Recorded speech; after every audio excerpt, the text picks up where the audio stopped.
Here's a preview of our next City Council meeting. The City Council will receive an annual report on the city's tourism industry, including recent trends and money generated to help pay for city services.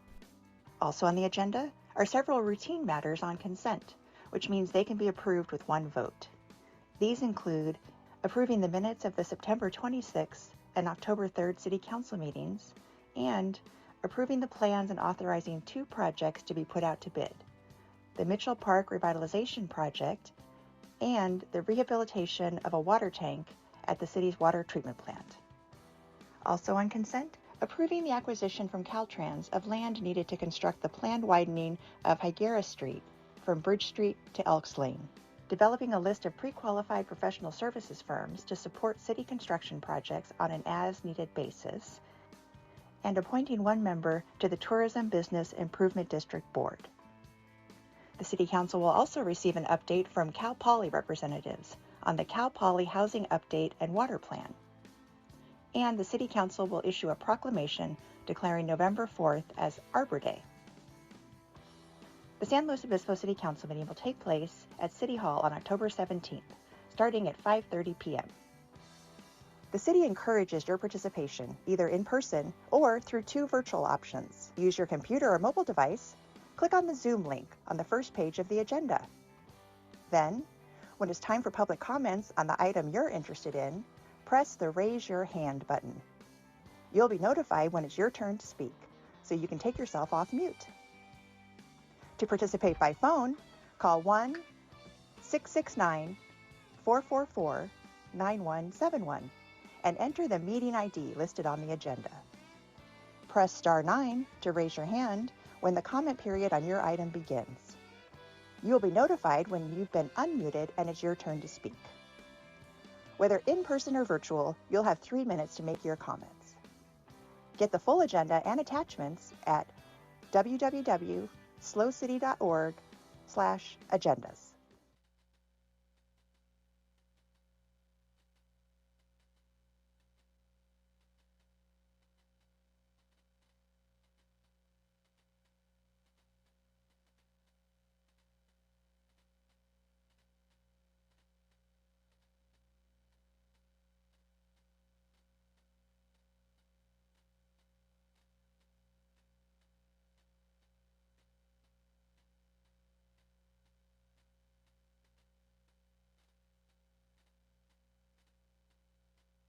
The appropriate time. And if you would like to report out on if you'd like to have a public comment today, go ahead and turn in the half sheets that are blue that are either right out front or right behind the city clerk right here. And Councilmember Pease, will you please lead the Pledge of Allegiance? Rise as able. Begin. I pledge allegiance to the flag of the United States of America and to the republic for which it stands, one nation, under God, indivisible, with liberty and justice for all. Thank you so much. The City Attorney is online today, and City Attorney, will you be reporting out for our closed session? Yes, Madam Mayor, thank you. Can the council hear me fine? Yes, thank you. The council did meet in closed session on 2 matters of real property negotiation with the property locations APNs as listed on the agenda. They provided direction to proceed with negotiations and on price and terms of payment, and no further reportable action was taken. Thank you so much. First today, we'll have an introduction. I'm switching 4A and 4B due to some time issues. And so we'll go ahead and have the Cal Poly Housing Update and Water Plan presentation with Terrence Harris, Vice President of Strategic Enrollment Management, and Keith Humphrey, Vice President for Student Affairs, and not Mike McCormick. Okay. Oh, there you are. Sorry, you were hiding. Terrence, are you coming up first? All right. Thank you. Thank you, Madam Mayor, City Manager Johnson, council members. Thank you for the opportunity to engage with you all today. We want to provide some updates about both our current enrollment as well as housing plans and infrastructure plans. So I will kick it off and then turn to my colleagues, Vice President Humphrey and Vice President McCormick. Maybe.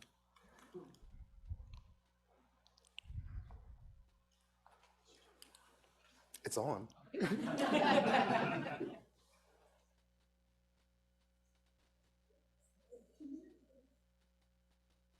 Of course, the gremlins come out. There we go. Thank you. All right. So just centering us on where we're at in terms of enrollment, a reminder that the CSU, California State University, is a part of the Governor's Compact that was set to increase enrollment by 1% each year over a 5-year period. At Cal Poly, of course, we continue to have very high demand for prospective students. A Cal Poly degree is a very valuable degree, and it remains that way. Last year, we had over 70,000 applications for 6,100 undergraduate spaces. We've just opened our application for fall of 2024, and our pace is ahead of the pace that we were last year in terms of application volume. So we don't anticipate that demand to subside anytime soon. And as a part of a system, there are many campuses within the CSU system that don't have the same demand that we have, that are struggling with enrollment. We're very fortunate to be on this side of the equation, having plenty of demand and plenty of students that would very much like to attend Cal Poly and earn a degree here. This is just giving you an indication of the historic fall head counts year over year. You can see that we, excuse me, you can see that we traditionally hover just over the 22,000 or just under the 22,000 line. That is not any different this year. We are very similar in overall enrollment to where we were in 21, 20, and 17. That number for the fall on Census Day was 22,293 currently enrolled students, 21,000 of those, 21,500 of those being undergraduate students, and just under 1,000 graduate and post-baccalaureate students. So remaining very high in the undergraduate population comparatively. One thing that we have continued to work towards is better reflecting the state of California in terms of our demographics. Our ethnic demographics are what are displayed here. You can see that we're just over half of our enrollment that is white student population. As of Census Day, it looked like our fall was going to land at about 51% of our total enrollment. Our Hispanic Latino enrollment has grown to 23% of our university. So that's quite a bit of progress, especially with the Hispanic Latino population in the last several years. We are an emerging Hispanic serving institution. That is something that we are marching towards and making very significant progress there. As we continue to look towards the future, fall 2024 and beyond, we will continue with modest growth as a campus. But it's important for us to recognize that growth does not simply come by increasing the number of incoming students every year. In fact, we try and minimize the number of, right now we're trying to minimize the number of incoming students in terms of the growth there. Our fall 2024 numbers will likely be flat in terms of an incoming class, yet we'll still be able to grow our enrollment, help the CSU system, and meet the needs of the state. There are a couple of factors that we use to grow that enrollment, one of them being retention. Without getting too deep into the weeds of what we do, an example of growth through retention is this year our retention rate, first year retention rate, is higher. It's a 95% first year retention rate, meaning 95% of the students that entered, the first year students that entered last year, returned for this fall. That's almost 2% higher than it was the year prior. That's growth through retention rate, through just serving the students that we already have on our campus. We've also leaned into our summer enrollment. We've grown our summer enrollment over the last couple of years considerably, but that has been grown mostly through virtual enrollment. As was discussed at our fall conference, we do have plans to grow enrollment by bringing students into the campus for the summer term for fall 2024. But even in doing that, we're not increasing the overall number of incoming students who will be on our campus in the fall of 2024. I won't go into a deep explanation of that because of the amount of time that we have, but the idea is that we're finding additional ways to meet the needs of the state and grow enrollment without drastically changing the number of students that are coming to us next year. Another way that we grow enrollment is through course availability. The CSU has different measures of enrollment. One of them is a strict head count, but they also look at what they call FTE, full-time equivalent. This year, this fall, we have an average of 14.64, 14.65, somewhere around there, units that our students are taking. The average unit load has grown tremendously over the last couple of years based on a lot of work being done on the campus to better serve our students. That growth in unit loads for the fall is the highest. It's the highest number that we've had during the fall, but it also, again, creates an opportunity for us to let the CSU see growth in enrollment without actually having additional students there. And then last, increase local student opportunities. Very important to recognize and remember the opportunities that have been created for local students. Right now, local students are twice as likely to be admitted to Cal Poly as any other student. For 2023, the admit rate for a local student was 60% compared to a 29% admit rate generally. So our local students are seeing opportunities. This year, we actually have almost 300 more local students that enrolled on our, as first-time students than did 5 years ago. So as we've grown our enrollment, this has absolutely created additional opportunities for our local community. And now I'm going to turn it over to my colleague, Dr. Humphrey.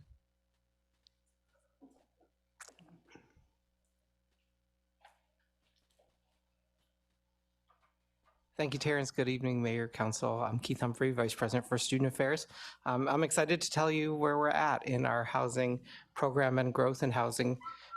So today, we will cover for you how we've continued to grow housing over the past 2 decades, where we're at now with on-campus capacity, and really exciting stage where we're at with future plans to help us meet our housing goals. There are a lot of benefits to our students for living on campus, academic, personal development, the retention that Terrence talked about. I will take credit for it in front of all of you. No, I'm kidding. There are a lot of factors that go into retention, but there's also great benefits to our community that we recognize when we house more students on campus. We know how tough it is to find off-campus rentals. That impacts our employees too, and their ability to live in the city where they work. More students living on campus, we know also results in less traffic congestion on our roads, as we have fewer students traveling to campus in vehicles, more bikes.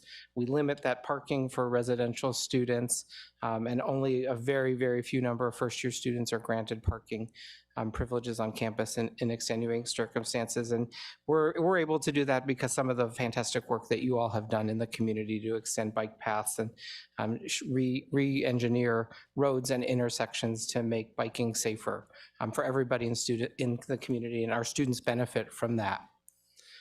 As you look at this slide, there are a lot of bars. The blue bar is our enrollment. The orange red bar is our housing capacity, and the gray line is the percent of the student body that is housed on campus. And I think what this shows is our commitment to continue to grow the number of beds on campus and the percentage of students living on campus. And this fall, we're at an all-time high. Percentage of our student body at just under 40% of our student body living on campus, 801 students living very cozy and comfortably, mostly in triples. Now to the exciting phase where we're at. We're getting ready to start the projects to build the new housing that I shared with you when I was here with you last year. We've selected our design build partner, and we are actually officially launching the project with them, I believe, in about 10 days. And so all of that work will happen inside the red circle. 3 sites of new housing for a minimum of 3,000 beds, design occupancy, and we'll work from the top of the hill down in that process, and then renovations of our red brick residence halls to make them more contemporary for students. You can see this is just our rough schedule, and I want to emphasize the word anticipated on this schedule because we would like to go faster. This shows us finishing new construction and the final phase opening in fall of 2030, with the first phase opening in fall of 26, delivering new beds every 2 years to us. Throughout the project, we will work with our design build partner to try to accelerate that, and if they can, and deliver portions of the project faster or things like of that nature, we will gladly receive them. We can only receive new beds at the end of the summer. It does us no good in a construction world to get new beds in March, just the way our academic cycle works. And then you'll see the design, renovations of the red bricks, the design and construction will take place as somewhat simultaneously as we enter later phases of the process. This is where we're headed in terms of occupancy. We already meet our first year housing target. We have enough beds to house all of our first year students on campus and plenty of beds to manage planned growth of the wonderful folks that Terrence is going to bring to the university. As you will see, once we get to 2030, will be the time that we can fully phase in our second year live-on requirement. That's where the dotted line crosses the capacity for continuing students. Actually, it crosses at 2028, doesn't it? I'm sorry. We're going to get there a little sooner than we thought. So sorry, I'm looking ahead. 2028 is where we estimate being able to house all of our second year students, and then we'll continue to push further to house more students on campus. That concludes my update about housing students on campus. I appreciate your time, and I'm going to turn things over to Mike McCormick. Thank you, Keith. And thank you for taking the time to listen to our plans. I really appreciate this. And the partnership is with the city is really amazing. I want to come back to the 3% vacancy rate that Keith showed in one of his. That's a factor in our faculty and staff housing too. And so one of the things that we're doing is moving forward with our second phase of faculty and staff housing. The first phase was done in 2006. We built 69 for-sale townhomes. Now we're going to be looking at the corner of Slack and Grand, and starting as soon as November, we're going to start developing that site for 33 single-family homes, detached single-family homes, again for purchase. And then the third phase will be for rent, multi-family housing that we're planning. We're in the process of planning that on campus, and so that work will start.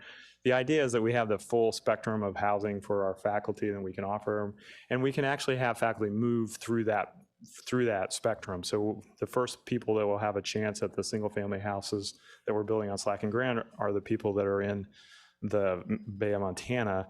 And so what we've seen in Bay of Montana, because we hold the appreciation value down, Bay of Montana is selling right now for 40 to 50% below market. So it's a pretty big impact just because we're holding the appreciation down. We're going to be building the housing on Slack and Grand for probably more like 10 to 20% below market, just because the construction costs are what they are. But as we hold that appreciation down over time, it will also have similar results. And so again, the idea is to have the full spectrum available to our faculty and staff. We did a demand study. We have demand for a little over 1,100 housing units for this type of housing. So the demand is there. It's just a matter of having us build it as fast as we can and to finance it.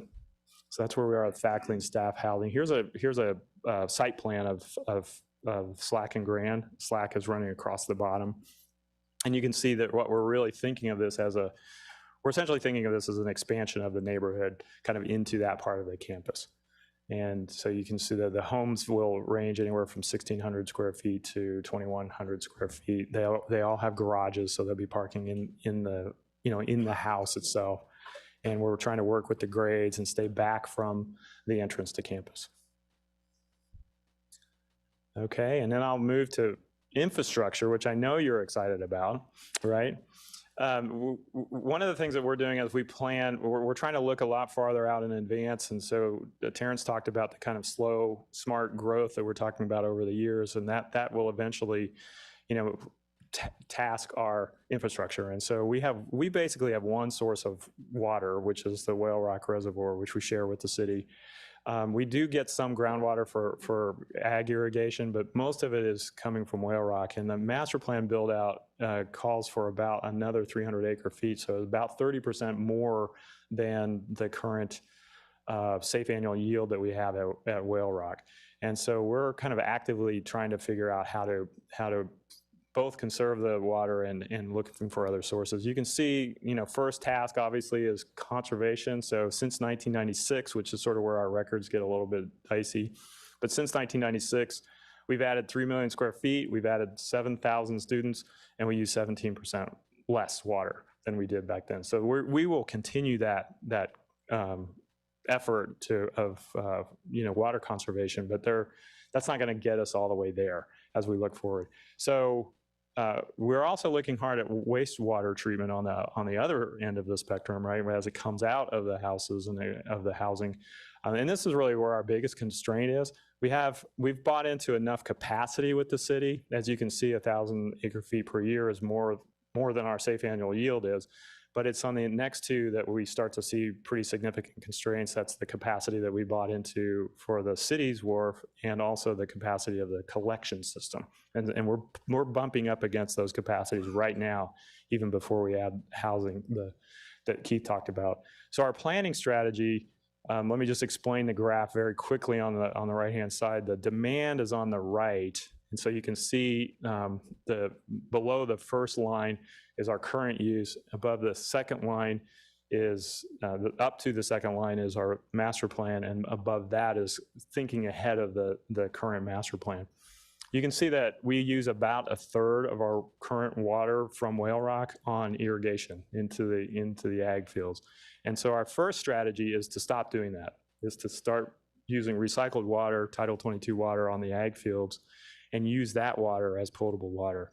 And so we'll talk a little bit about the wharf. And then the second step is we're actively looking for other sources of water so that we can get beyond the growth that you see here. On the water reclamation facility, I first want to compliment the city staff. We spent literally about 6 months meeting every week, working through the numbers of what is the best way for us to recycle the water, use that recycled water on our irrigation, and sharing completely open book, sharing all the costs and everything. And it really turned out, and we all agreed that the most cost-effective way to do this, because it all comes back to the students, the most cost-effective way for the students is to have our own facility. So that's something that we're moving forward with. We have a design build team working actively on this. We've hired a company that's going to operate it, and they're working on the design too. So the goal is to have that online before that first phase of student housing that Keith talked about. So that's fall of 26. Now, what we will see on the city side is that the sewer flows will drop. And that's a good thing from an infrastructure perspective, not necessarily a good thing from the rate structure, but you can see the kind of drop that we're talking about. We will still have some of the sewage going into the city, but you can see the kind of dramatic difference there. We're also combining that with an anaerobic digester, because we're also trying to make sure that we're dealing with the animal waste that has caused problems for us before. So both the swine and dairy waste will come into an anaerobic digester, and we have a lot of people very excited about the chemistry that is involved in that. And the idea is that we get a source of power coming out of that in the form of methane gas, and that will power at least part of the wharf that we're building. And then the last thing I will say is that, that last step on the diagram we looked at before is we are actively looking for other sources of water. And so we're having conversations about potentially buying into the state water project. The state water pipeline comes right through Poly Canyon or right through our property. And so we're actively looking for ways that we can tap into that, talking through to other subcontractors of that water, because now is really the time for us to start thinking about that long-range planning. At the end of the growth that we've talked about, that Terrence spoke about, we'll be, depending on how you count, the third or fourth largest city in the county. And so we really want to make sure that we have those plans in place for that kind of growth and that kind of long-term presence. I think that's it for our presentation. Do you guys want to come up and to take questions? I would rather have you take those. Well, thank you for a very thorough and quick presentation. I know during convocation, the president shared how people will be able to go or start at different times of year. So you may not come just from fall through spring all the way through. You may start in winter because you do harvest or something of that sort. However, when the student rents space in the city, how will they not rent space the entire year and therefore still be a problem when it comes to our housing shortages in the community? I'll start with the response to that. Great question. We'll begin that process with our first year students this year, as Keith was discussing. We do have ongoing plans for increased housing, and so as we increase housing down the road, that will help with our continuing students. But with our new students this year, they'll be here in the summer. They'll go away for the fall. Some will go away from the fall. We will have a kind of a rotating cycle of, if we had 600 students that started in the summer, 200 of them would be off campus in the fall. They would come back for the winter. That 200 would go off, would go, and the next 200 would go off. They'd come back for the spring. The next 200 would go off. So slowly phasing this in until we have grown the capacity of housing on campus. There are also ways in which we may encourage, excuse me, students who are part of this process to be on campus as continuing students. Keith was talking about our second year students being able to live on campus. We also have students beyond the second year living on campus, and that may be a part of the equation as we get students moving off campus later on in their cycle and coming back to campus. Keith? You did a great job. Okay, thank you. Councilmember Francis. Yeah, thanks. I really appreciate the presentation and thrilled to see that there's going to be 33 new units for faculty and staff. That's huge. And then looking back, the last big project for faculty and staff was in 2006. And so I'm wondering what the long-term plans are for creating some kind of sustainable, continual growth of the faculty and staff housings. You talked about such high demand for that. How do we prevent it from being another huge gap like that between this project and the next one? Yeah, thank you for that question, because it's, I think if some of you may know that we were hoping for a lot higher capacity on that site, and so right. When we did our geotech testing, we realized that wasn't going to happen just simply because of the condition of the site. So we're immediately looking for significant amounts of multi-use or multifamily housing. The market, this ends at the end of the day. This ends up being a little bit of a market thing where we can get the financing as long as the rents and the purchases can support it. And what happened in 2006, of course, we did that right before there was a really big fall in the market, and that's part of what the gap is. And so as long as we don't have that, we have a pretty good method of financing, and we're internally financing this, and we have a pretty good way of financing that to just go into the next cycle. In theory, is that a 2-year, 3-year, 4-year Yes. cycle? What are you thinking about? We're hoping for a 2-year at least. because there's such demand, as you mentioned, and we're really conscious of that. And I know originally there were plans to integrate some childcare into that, and then they were looking at some other alternatives. And I just really hope that whether or not those other alternatives manifest, we're really keeping an eye on the need there. Absolutely. Yes. To integrate that or have something close by. Absolutely. Yes. Yeah, thank you so much. Thank you, Councilmember Shorsman. Yes, thank you. Great presentation. It looked like with the housing that is scheduled, that was a great chart. I'm going to keep that and refer to it. Really helpful to see it all visually like there when all the beds are slated to come online. It looked like, and I believe you said that the first new beds would be in 2026-ish. So what does enrollment look like in the next few years? And will there be, those increases in the next few years that we have to worry about impacting the community until those new beds are available? Yeah, the best way to, well, Derek, thank the water helped. Thank you. The best way to articulate that is the growth will be very modest over the next couple of years until housing increases. So our incoming students, this year we had an incoming first year class of 5,300, transfer class of 900. Our plans for 24 are not really any different than that. We plan to bring in the same. It would likely, we're far off, but it would likely be similar for 25 until we have additional housing capacity.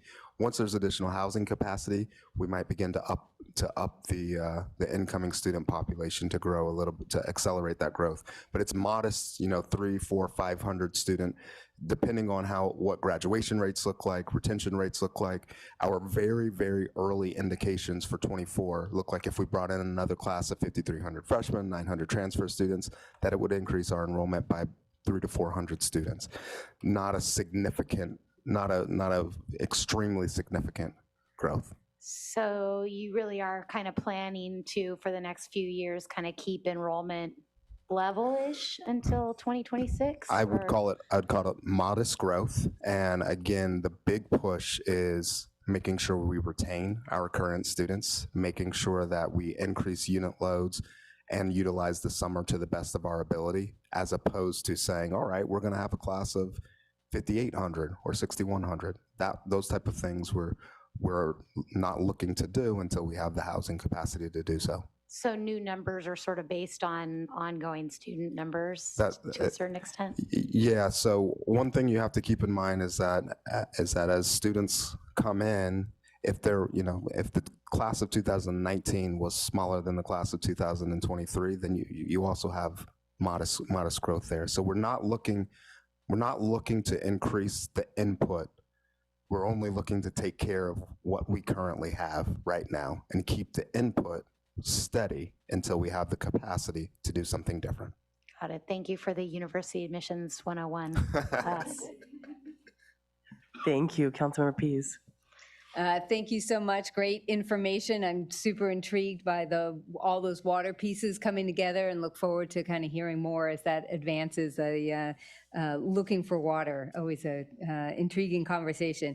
I appreciate that over the last few years, Cal Poly has surveyed students in terms of where their school address is. So that was always a concern for us, like, well, where are these students? And it sounds like typically of the, let's say right now, 13,000 students are living off campus. Maybe 1,000 of those are outside of the city of San Luis Obispo, and the rest are kind of in the city, rough numbers. And You made me do public math last year.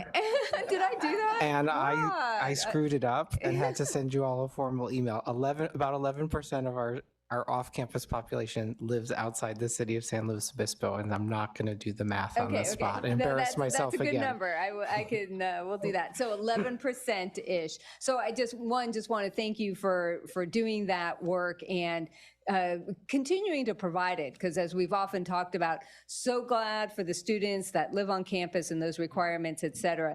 The number that impacts us as a city is how many are living in the city, bodies, like how many bodies are living in the city, because 300 or 400 doesn't make that much of a difference. In general, I agree, but for us as a city to build enough housing for 300 to 400 people is huge, right? So those are kind of the communication that we just need to keep up with each other on. So really appreciate your efforts in that one. Thanks. Thank you. And I have another retention question, but it may not be the way you're thinking. I know we have challenges sometimes figuring out how to partner in the best way. And when we look at the Highland and Foothill area, we've had obviously some accidents in our community, and it's this weird moment where it's the city, nope, it's the Caltrans, nope, it's Cal Poly, no. And are you looking at how do we move forward in making that a safer intersection going forward? They're all backing up, I see. So actually, we've just recently hired Fair and Pierce to do a full traffic circulation plan for us. And so we're looking at all of the entrances to campus. And so one that obviously we're doing work at Slack and Grand. And so we're looking at that as an entrance. We had an incident last year on Slack Street, working together with the city. So we're looking at all of those intersections from a traffic engineering perspective. I always want to make sure that we base all these decisions on really good data, as opposed to a lot of the anecdotes that we all know. Like, I hate waiting through traffic more than 15 seconds, but the traffic engineers will tell us it's probably okay, right? And so that's part of that study that they're doing, is to really examine all of those entrances. And I know the city, Caltrans, all of the agencies have projects planned in many of the intersections kind of around the campus, around the entrance to the campus. And so we're trying to make sure that that's really well coordinated and that we're participating in that, both financially and in the planning. Great, thank you. Councilmember Francis? Yeah, last council meeting, we had a really robust discussion around rental housing stock in the city and safety issues. And I'll say even since then, I just continue to have more and more discussions with students who are talking about the safety issues that they're experiencing, outrageous rents paired with really extremely terrible conditions, no heat for 3 months, those types of things.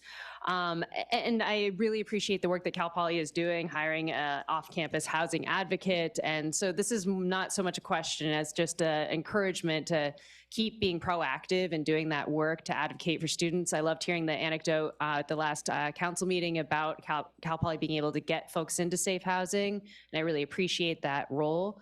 And I just would love to see even more of that kind of proactive education outreach to make sure that our students, our renters, and the community are really safe. Well, I know time is limited. Thank you so much for a great presentation, and I'm sure we can all reach out to you with our many more questions at another time. Thank you. Mayor, we have one public comment on this item. Oh, on this item? Thank you. Diego Cervantes. Thank you.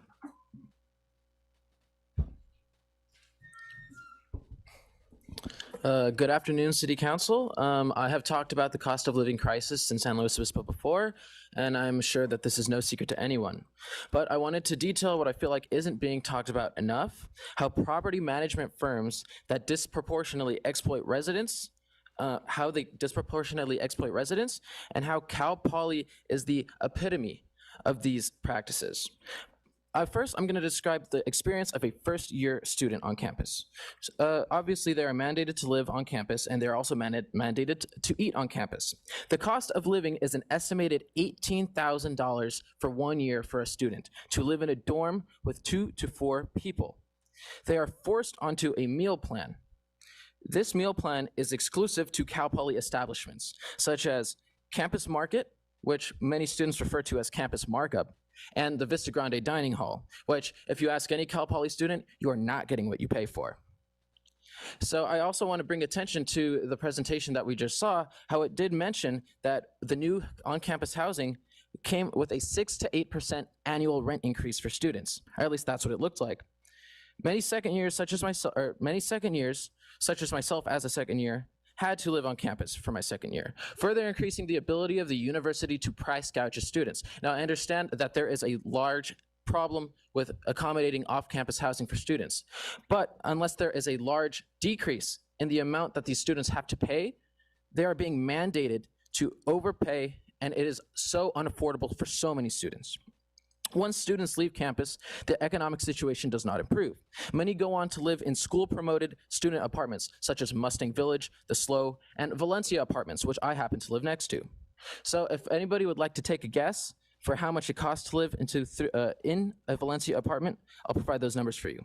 3 bedrooms, 4 students, 10.5-month lease, $48,950 between those 4 students for 10.5 months.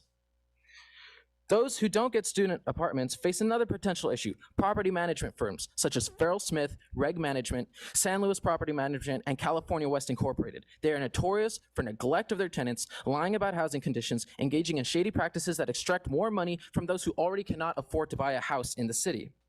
I looked at Yelp to take a peek at their abysmal track record. A Farrell Smith reviewer said they will absolutely treat you like trash because they can. A Reg Property customer said the level of negligence is so over the top, I feel they could never be trusted.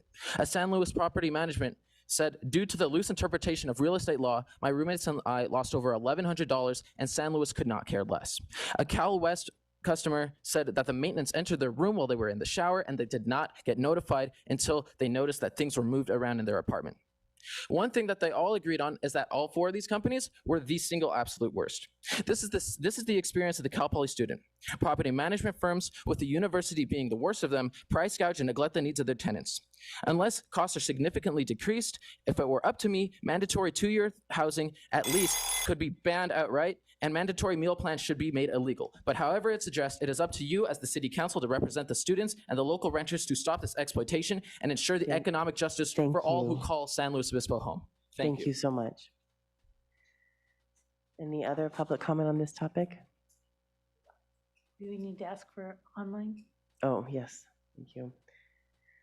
If there's anyone currently on Zoom that would like to have public comment on the Cal Poly topic, please do raise your hand. Don't see any. Okay, thank you so much. Thank you. And now we'll move forward to the introduction of ASI.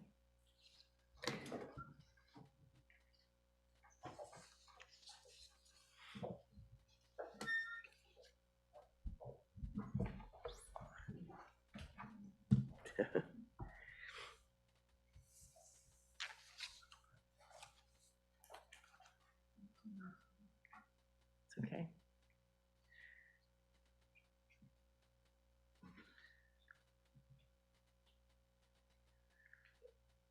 We have a lot of PowerPoints to manage today.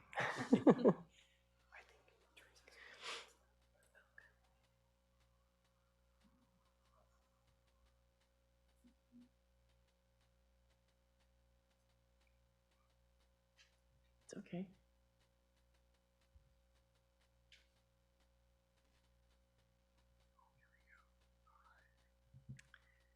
All right.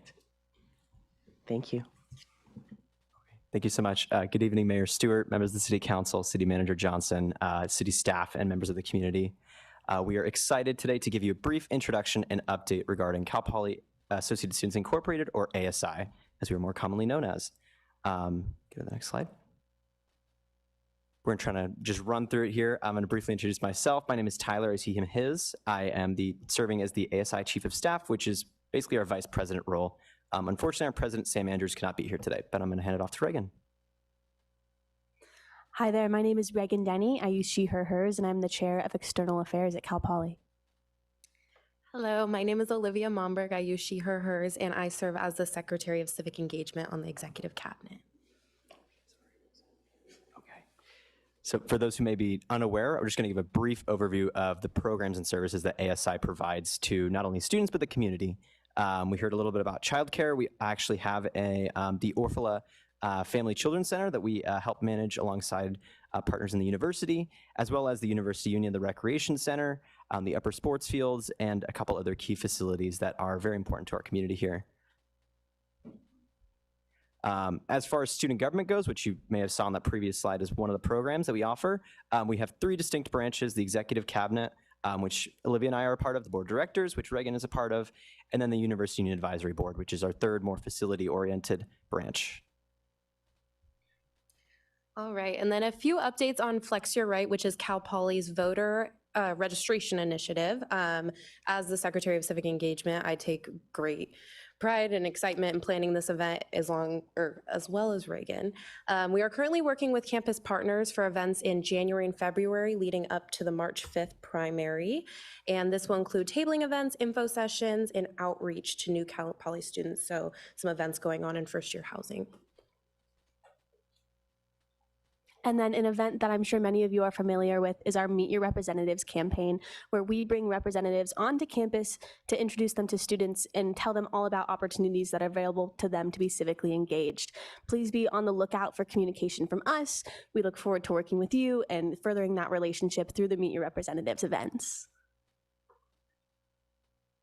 And then this is a rapid fire, some updates that are going on with ASI. You'll see we have three sort of facility updates here on the screen. Currently the Craft Center, which I'm not sure how often folks in the community use it, but that is closed. That offers bike repairs, craft events, fun stuff like that. It will be opening shortly towards the end of this fall. And then the Children's Center will also be undergoing, will not impact the number of students, children it's able to serve, but it will be undergoing some pretty important security and facility upgrades over the next several months and years. It is in really dire need of some TLC, so that's going to happen very shortly. And then the Recreation Center and Upper Sports Fields will also have some pretty significant upgrades coming in the next several months, and then also looking at, in terms of like years for the Upper Sports Field there. This year, we're really looking to continue to advocate for a better, more holistic student experience at Cal Poly, and excited to work alongside you all and other partners in that effort, and just having a great time for the community. Thank you. We just wanted to say on behalf of all of us, thank you so much for allotting this time for us to come introduce ourselves. I know we were here last week, but it's not the last time we'll be here. So we are excited to continue the relationship building with you guys and really just partner together to connect students to their ultimate college experience here. Wonderful. Thank you so much. And Council Shoresman, I believe you have a comment? Yeah, I just wanted to say thank you for coming. Thank you for being involved. And I know we spoke during a break of the last meeting, but really look forward to opportunities to support ASI, support the students, and hopefully likewise develop some ongoing partnerships with each other.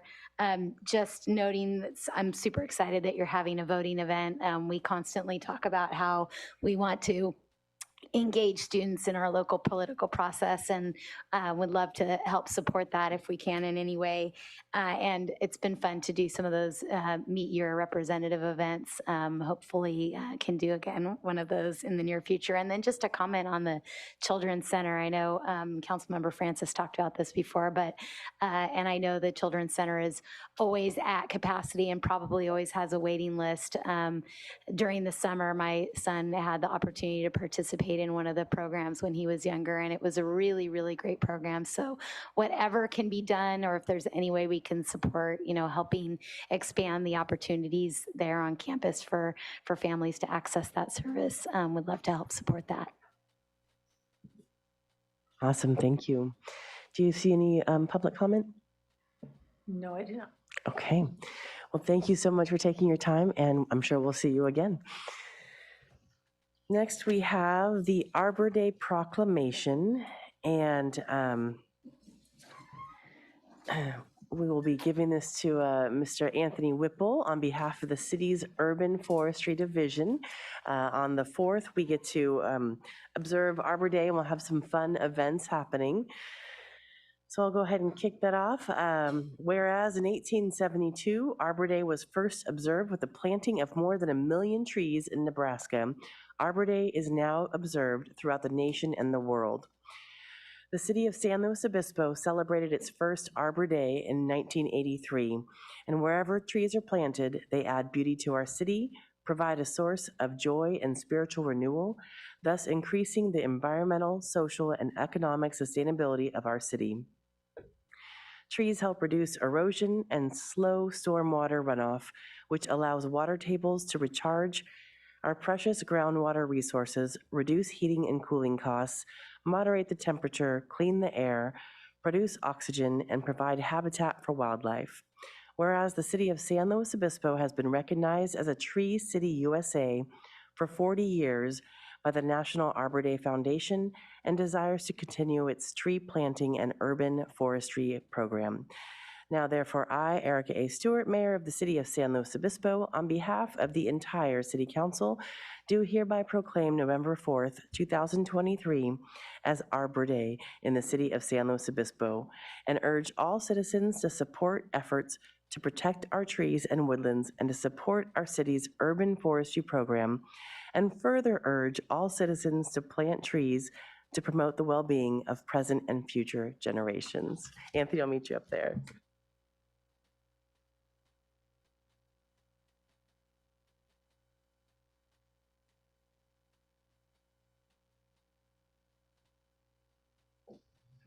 Thank you so much. Thank you. Awesome. All right.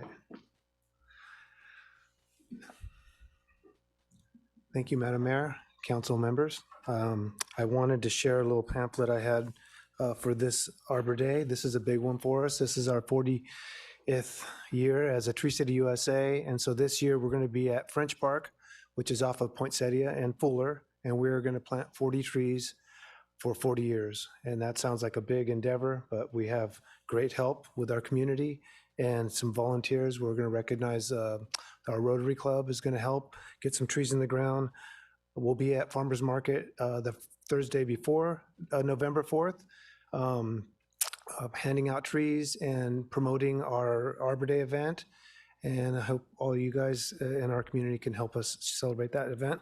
I have some flyers here I wanted to pass out to our assistant city manager, and hopefully he can share that with you. Thank you. Thank you so much. Thank you. I definitely plan to be there and hope I can, plant some trees. I think some of my colleagues will be there as well. Awesome. Okay, well, next we'll move forward to the city manager, Derek Johnson, presenting the city manager report. Great, thank you, Madam Mayor, members of the council. I have some fun items to share tonight as we jump into the further part of October.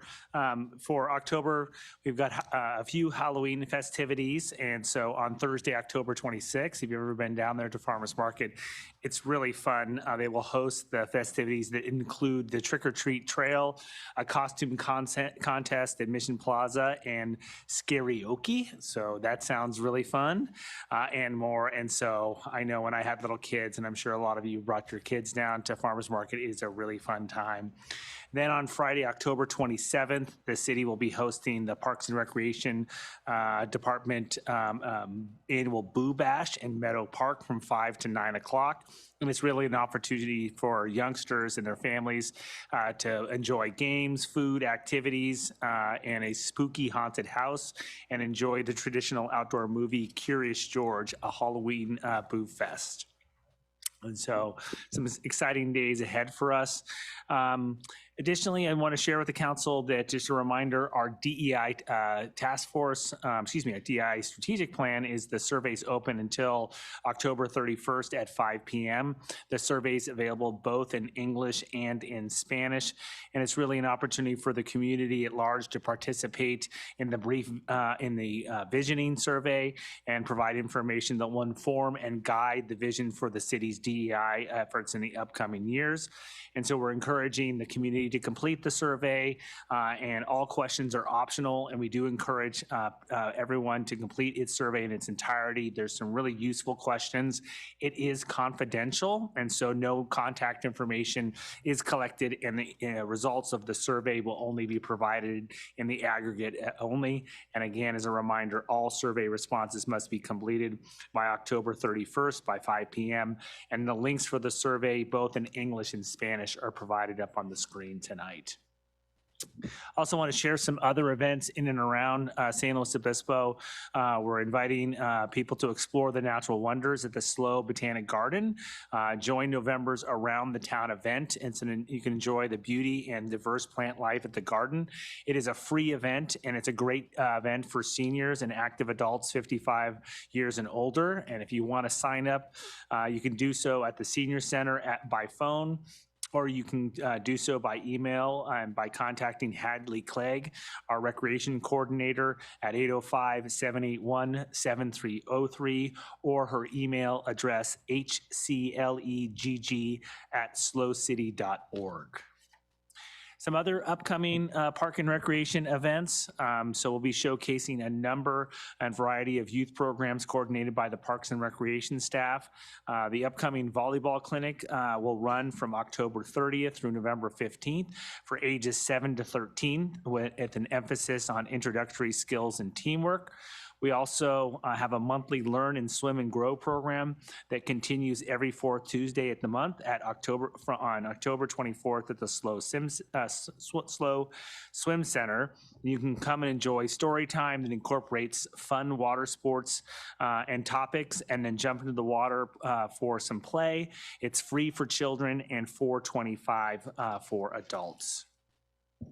I'm happy to announce to the community and to the City Council that in partnership with the Diversity Coalition of San Luis Obispo County and CAPSLO, the city was awarded a Building Up Prize by the U.S. Department of Energy.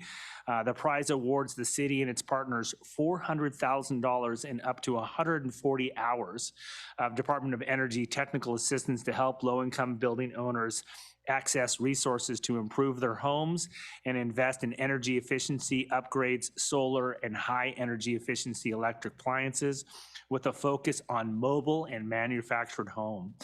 The work supports our goal of carbon neutrality by 2035 and implements a significant major city goal work program item. We're thrilled to be one of the only of 45 teams that was selected throughout the United States.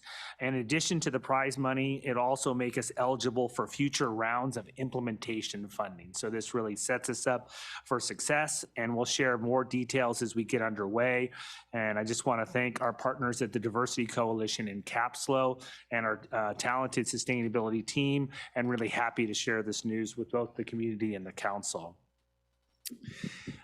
We are continuing to make some progress on our Slow in Motion projects and our work areas. Work on the North Truro Greenway continues, and the contractor has continued work on the underpass, and you'll see some adjustments to the Caltrans fencing. You've seen some vegetation work that's happening to make way for the city's art fence beneath the bridge. There'll also be some electrical work to bring some lighting underneath that area, and also to the lighting on Ramona Drive behind CalFresh, and we'll continue with the installation of concrete bike medians along Choro Street. Pavement maintenance and mobility improvements are also continue underway on our arterial projects. And so you may have seen some construction signage on California Boulevard, and the area that we're really focusing on is between Palm and Mill Streets.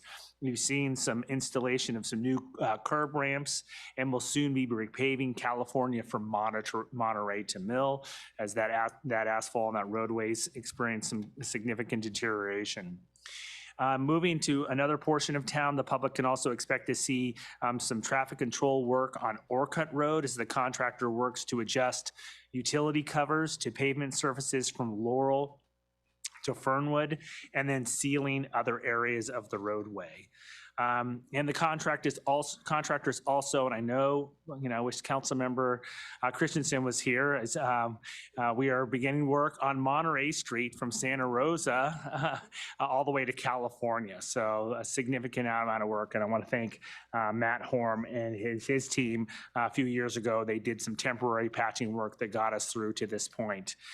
Commuters throughout the city should expect to experience some delays and lane shifts through work zones, and then project area maps to help clarify the work limits, as well as ongoing updates can be found at the Slow in Motion website. and I just want to repeat this information. If you want to be, if you have any inquiries or have any questions, you can email us at slowinmotion@slowcity.org. You can always give us a call at 805-783-7887, or you can visit again our website, slowcity.org/slowinmotion, and you can get information about what's happening in terms of construction on our roadways. Madam Mayor and Council, you may have heard an update from the Utilities Department that we've put into service the new Tesla battery wall. It was featured on some local media outlets, and this really marks a significant milestones in our commitment to leading by example in our climate action work. The department installed and tested the Tesla battery storage system on the water treatment plant. It supports our resiliency, sustainability, and energy efficiency, and allows us to do what's called some peak shaving. It'll reduce energy demands when large equipment first starts, and it's programmed to provide energy when PG&E rates are at its highest. And just to remember, that's the unincorporated area right now, so we're still being provided power by PG&E until that area is provided service by 3CE. It will also serve as backup power in the event of PG&E power loss. And so thanks to the utilities team, I think that was all funded 100% by an outside grant, and I think it's going to save us over $100,000 a year in terms of our overall utility costs. Moving forward to an update on downtown parking, I'm going to spend some extra time here because there's been a lot of interest, and the council received correspondence, I believe yesterday, by 85 initially, and now 86 downtown businesses asking for both some immediate and long-term relief. And so we've been corresponding with some of those business owners about a few things that I'll talk about leading up to our next regular meeting on November 7th. First off, I just want to talk a little bit about parking trends, and it does show that the number of paid parking sessions, looking at data from July 1st to October 7th, we're seeing percentage remain consistent since July 1, with an overall increase in parking sessions by 25%. And we're trying to understand that. I've shared with the council that we've received some other data that suggests that, we may not be seeing the overall same amount of visitation rates. So we want to be cautious about directly associating parking sessions with numbers of people. And so we're still in the process of trying to reconcile that data in a way that gives us better clarity about the dynamics of parking pricing in our downtown. On-street parking and parking in the gateless structures are increasing, while the gated structures are both decreasing. And we just see that, potentially as a variety of different reasons, whether it's the pricing between the on-street and off-street, or perhaps some confusion about how different programs work. We don't quite know just yet. In terms of communications, we are communicating that validation tickets for downtown business are being offered, and 100 tickets for $200. Each ticket is worth 1 hour of parking, so we're providing that incentive. Tickets are currently redeemable in the parking structures and select on-street pay stations, and they'll be set up for that validation as well during the month of October. For the month of October, to promote and spread the word of the validation program, we are running a promotion where businesses can purchase 100 tickets and get 50 free. I just also want to remind the council about the upcoming holiday-free parking days. Per previous council authority and resolution, this year the city will be offering free structure, I just want to be emphasized, free structure parking on select days during the holiday. That includes Thanksgiving weekend, every Sunday in December, Christmas Eve, Christmas Day, New Year's Eve, and New Year's Day. As we move forward to our council meeting on November 7th, I just want to remind the council, you've seen on the forecast that staff will be coming with a request for proposal to authorize advertisement for a consultant to study parking rates, to analyze parking demand and pricing downtown, and strike a balance between generating the revenue to service our debt and our operating costs, and also ensure equitable access to downtown SLO. We're hoping to select a consultant by January 2024 with a final rate study to be brought back to the council in the spring of 2024. And if you recall, Madam Mayor and members of the council, that was our commitment when the council adopted rates back in 2022. If you recall, we came to the council, we saw a precipitous increase in the cost of delivering the Culture Arts District parking structure related to two dynamics. One was inflation, and the second was an increase in overall borrowing rates. And as a result of that, the council had to make some short-term rate changes based upon some preliminary information that we're receiving in terms of financing. We've now have final numbers both on the cost since the council's awarded the bid, and second, we've secured the bonds, and we've now went out of our period in terms of disclosure, in terms of if we make any changes to our overall rates. And so we know that we've heard from a fair amount of businesses, and so for November 7th, we'll be bringing forward not only the request for the RFP, but an opportunity for the council to receive an update on the parking program in the downtown and to provide any further direction to staff about any terms of any sort of relief that it wants to provide to the business community. We certainly recognize that, and we want local community members to support downtown San Luis Obispo. And I think there's been a little bit of confusion about whether or not the city supports or doesn't support cars. And I would say certainly the council and the city investing $50 million in a parking structure is a clear indication that cars will be part of the future of San Luis Obispo. And at the same time, it's very clear from the council that we want to provide other opportunities as we build out other infrastructure, including transit, bikes, and pedestrians. We've heard from downtown business owners and locals, and we've reviewed the city's parking fund for financing costs, as I've mentioned. And after careful consideration, we'll be recommending to the City Council on 11/7 that you look at potential opportunities to make adjustments to rates and programs, and potentially offer a free hour of parking in our downtown parking structures for everyone. We'll be prepared on the 7th to entertain other ideas that come from the community, but we believe we want to have a starting point in discussion with the City Council, given the fact that we've landed in a good position. Our structure costs less than we anticipated, and we got a better rate than what we anticipated. And as a result of that, the City Council and the community have some opportunities to make some adjustments. And we do believe that these proposed actions and the discussion will benefit the local community members and downtown businesses. So we appreciate the council and the community working through this as we tee up the item for November 7th. And with that, Madam Mayor and Council, that concludes my report for tonight, and I'm happy to answer any questions. Thank you so much. Councilmember Pease. Thanks for the update and for the many hours of conversation with our downtown businesses and community members. I know we've all been engaging with that, and I look forward to our discussion at the November 7th meeting. When you are developing a potential proposal for that first hour free again, what's the time frame that would be able to be implemented if it were approved? Madam Mayor and Councilmember Pease, I think it depends on the direction we get from the council. There's some logistical issues we'd have to work through, both signage and some reprogramming of some of our facilities. And so right now, and I'll let Assistant City Manager McDonald, she's probably closer to some logistical details, but I know we're working through those scenarios with our talented parking team to figure out exactly what we need to do.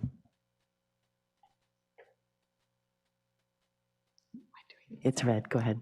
Oh, thank you. I can't believe this may be the first time I've actually spoken on the microphone, so it's a new day for me.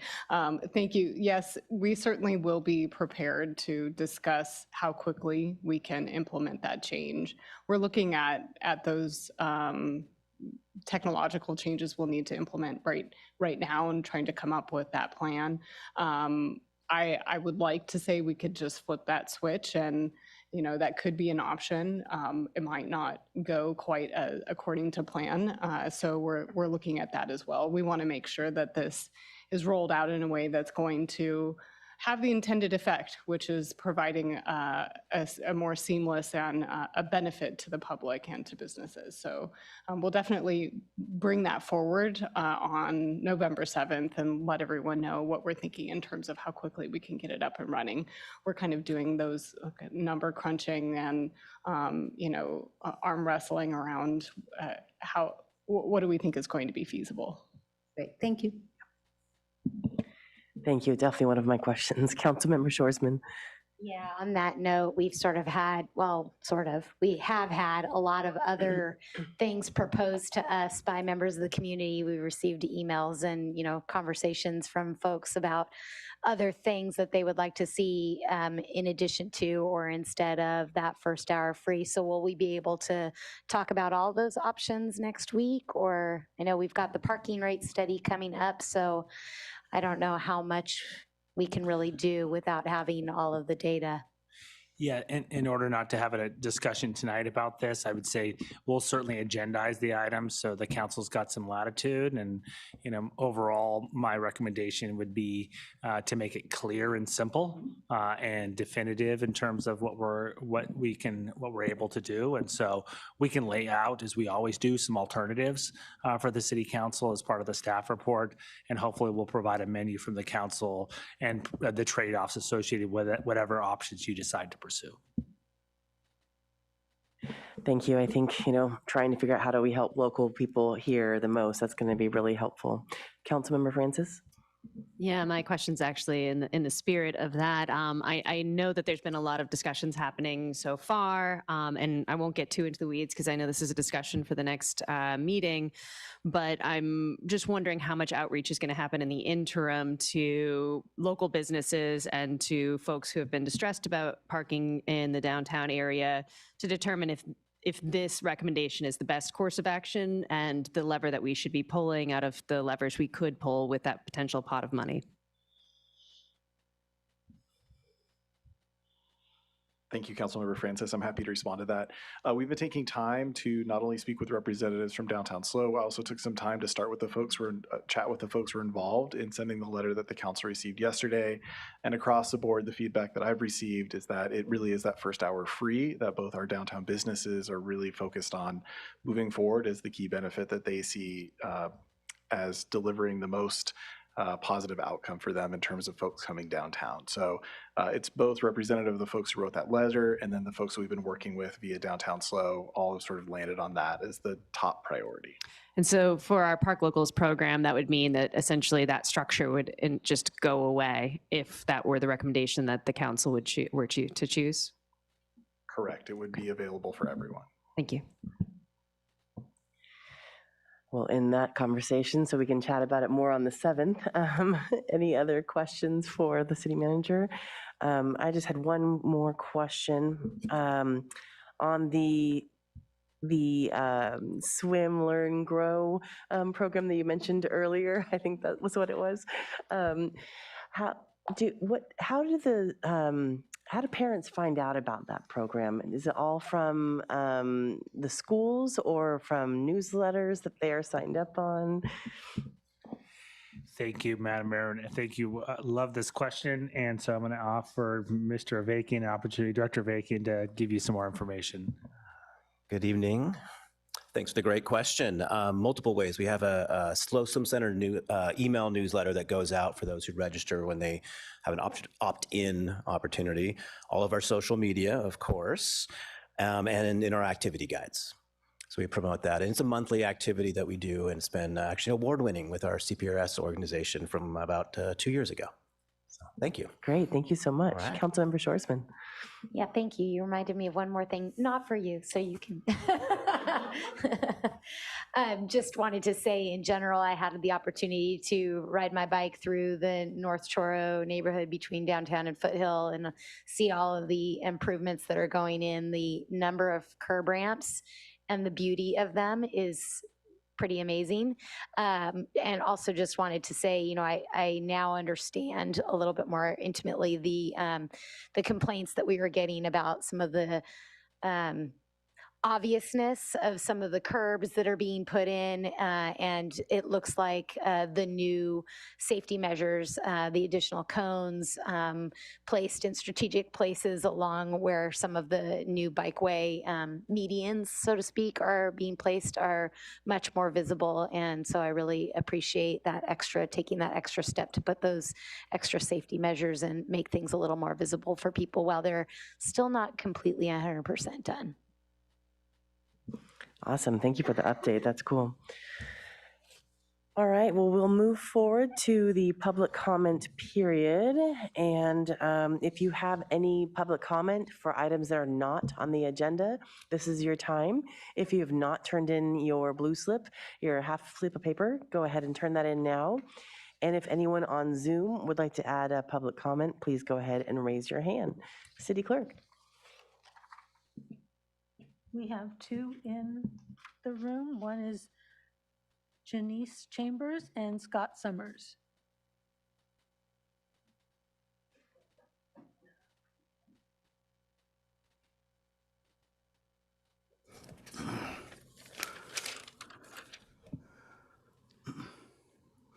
Hello, my name is Scott Summers.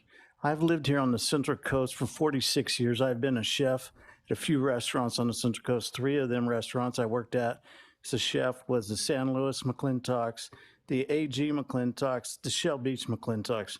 The owners also own shares in a community bank in San Luis Obispo.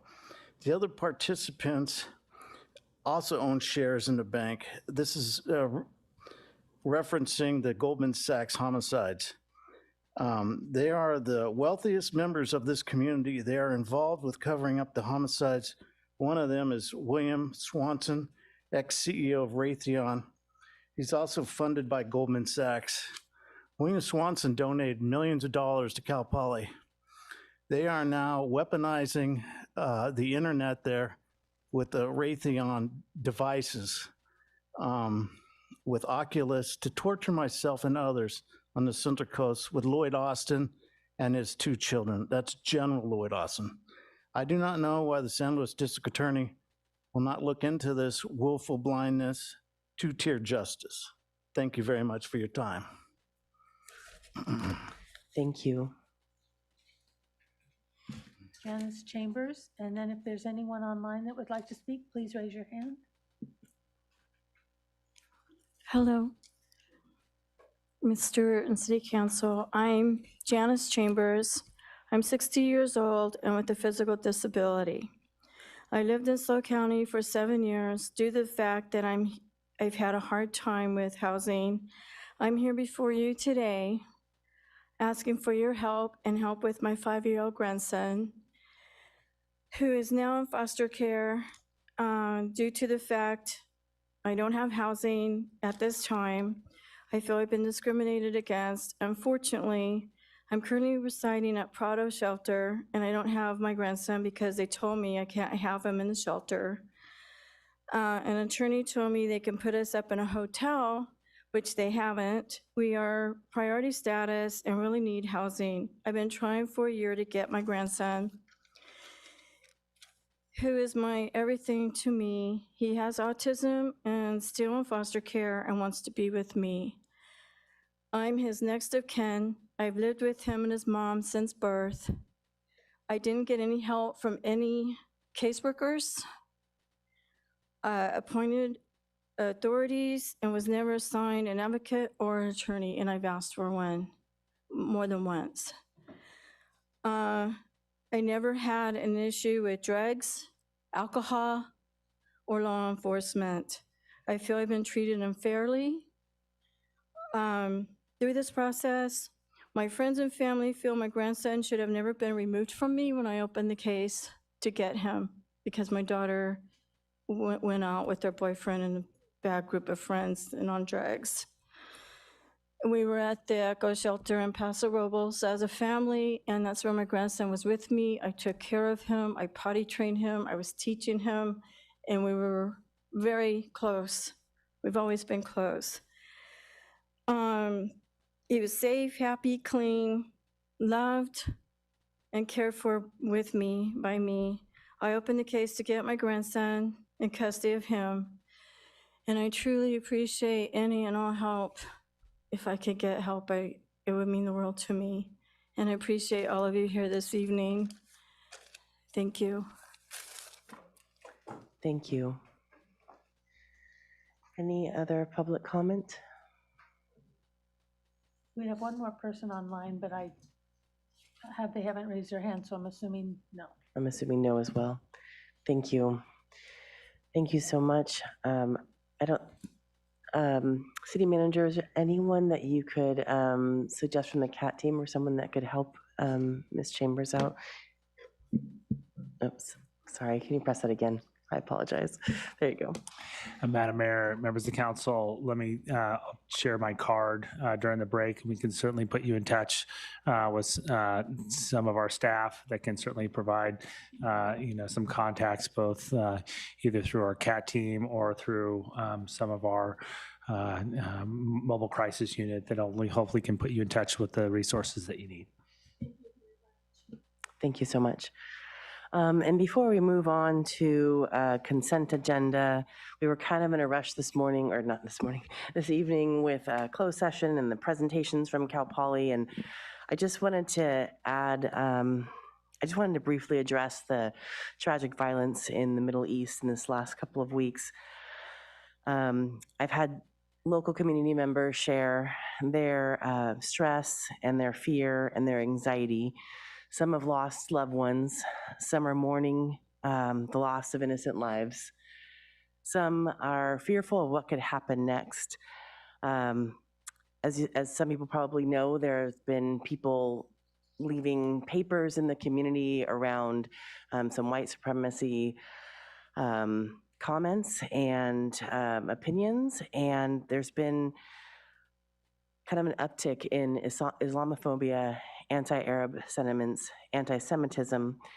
And I just want to make sure that people in this community know that we here on the council, we want to welcome everyone in this community and help everyone know that we are here.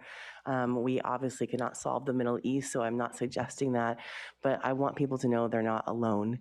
And I hope that there is some solace and some solidarity in friendships, but of course, finding some support in local faith-based organizations and of course, counseling if necessary. So I just wanted to just bring a small attention to that and take a quick break, and then we'll come back to consent agenda and business. Well, welcome back. We're going to go ahead and move forward to our consent agenda. I wanted to make sure, do any of my colleagues have anything they wish to pull? Councilmember Shorsman. I don't want to pull anything, but I did want to point out to the public and thank staff for answering a couple of my questions in agenda correspondence. So thank you for that, and I'm happy to move approval if anybody doesn't have anything else to add. I think we have to have public comment first. Yep. Any other items need to be pulled? Okay, great. Any public comment? I don't see any. Okay, I don't see any attendees either. All right, go ahead and take that motion. Oops. I'll move approval of the consent agenda. Great. I'll second it, and I'm really super excited to see that Mitchell Park is moving forward. No pickleball, but bocce ball, and maybe more. City Clerk, can we have roll call? Councilmember Shorsman? Yes. Mayor Stewart? Yes. Councilmember Francis? Yes. Councilmember Pease? Yes. And motion passes 4-0, 1 absent. Thank you very much. All right, now we have our esteemed guest sitting in front of us for the public hearing and business item. And actually, I forgot to mention one thing earlier in the consent agenda as well, which kind of ties in perfectly. I just want to thank Nipul Patel for stepping up and joining us on the Tourism Business Improvement District Board today. So that we got to approve his appointment today. All right, so moving forward, we'll have Greg Herman start. Thank you, Mayor and council members. Happy to be here this evening. First, I just want to thank Molly and the entire TBID board for all of their work to be able to bring you tonight's report and presentation. and for all of their efforts over the last year in supporting the lodging industry in San Luis Obispo. Just a couple of things of note before we get started. I think as you all know, but tourism is a major economic driver for our county and for our city. Countywide travel spending hit $2.1 billion last year and employed over 22,000 people within our county. Here in San Luis Obispo, you'll have probably heard me mention this stat before, but visitor spending accounts for 42% of the city's general fund. But ultimately, visitor spending and the work that we do in the city is a symbiotic relationship. Our community, as you all know, has a unique character and quality of place, which people want to experience. And while those visitors are here experiencing our community, the support that they provide to local businesses and the spending ultimately help to play a really important role in keeping our community a special place. And so for more on that and all of the other accomplishments over the last year, I'm happy to hand it over to Molly and Lydia. Good evening, Mayor Stewart, members of the council. We are so pleased to be here tonight to share with you the fiscal year 22-23 TBID annual report. And it's my sincere pleasure to introduce you all to Miss Lydia Bates, the Director of Sales and Marketing for Hotel SLO, and most importantly, our Vice Chair for our SLO TBID board. Good evening, Mayor Stewart and the members of the council. It's a pleasure to be here tonight on behalf of the TBID to share our annual report with all of you. So tonight, together, we will be sharing the report. We'll be walking you through all of the accomplishments and the work that the TBID has done this fiscal year. This is just one part of a two-part process. So tonight, we will be here to share with you the annual report and to ask for the adoption of the resolution of intention to continue the district. We will be back before you on November 7th with the second process of this hearing, which will be the opportunity for the protest hearing and the continuation of the district. So before you this evening, there are the two recommendations. The first is to receive and to approve the TBID's annual report for fiscal 22-23, and then to adopt the resolution of intention to collect the assessments within our TBID area at the same rate, 2%, as we have done in the previous year. All right, so a little bit of background on the TBID. The TBID was established in 2008, so believe it or not, it is the 15th anniversary on October 1st. We celebrated the 15th anniversary of our Tourism Business Improvement District. The district was really formed out of a need from our lodging industry to be able to collectively market this incredible destination that we all call home, but to drive those overnight stays and what we like to call hearts in beds. The TBID is funded through the self-assessment, so the special assessment district from all San Luis Obispo lodging industry at 2% of gross receipts. The constituent base is made up of all TOT paying businesses here in the city limits. So that includes hotels, motels, inns, bed and breakfasts, permitted homestays as well. And our district represents 42 properties, lodging properties here in the city, and just over 139 specifically, permitted homestays here in the city.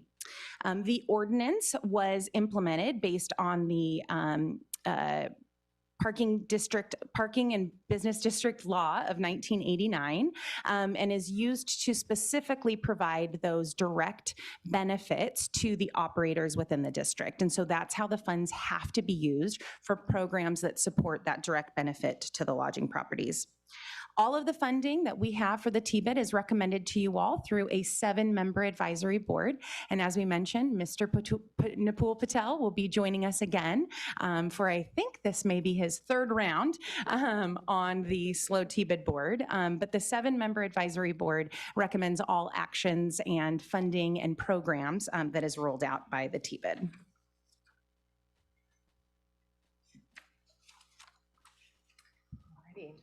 The TBID board is a working board, meaning that we create, direct, and approve all programs and expenditures of TBID for the lodging properties here in San Luis Obispo. we continue to see a bit of turnover on the TBID board over the last fiscal year. And this is a natural occurrence in the hospitality industry as positions and properties change. This year we saw 2 resignations due to new employment opportunities outside of the city and 1 term end for 1 long-term board member. Additionally, during the fiscal year, the board continued to hold a second special meeting in addition to our regular board meetings to ensure that the work program stayed on track. In total, the board met in 15 meetings over the course of a year, equating to more than 32 volunteer hours for each board member. This year, the board also held a hospitality reception, which I hosted at Hotel San Luis Obispo, to engage in person with the TBID lodging constituents. The reception was extremely well received with representation from nearly half of the hotel properties. And through this reception, we were able to share the status of major projects, build connections, and provide an educational opportunity for the properties in attendance. As an outcome, 100% of the attendees said that they would like to participate again. In addition to that, 90% requested for them to be held twice a year. So we listened. So next month, we'll be holding our first event for this fiscal year, which I think is going to be a lot. It will be.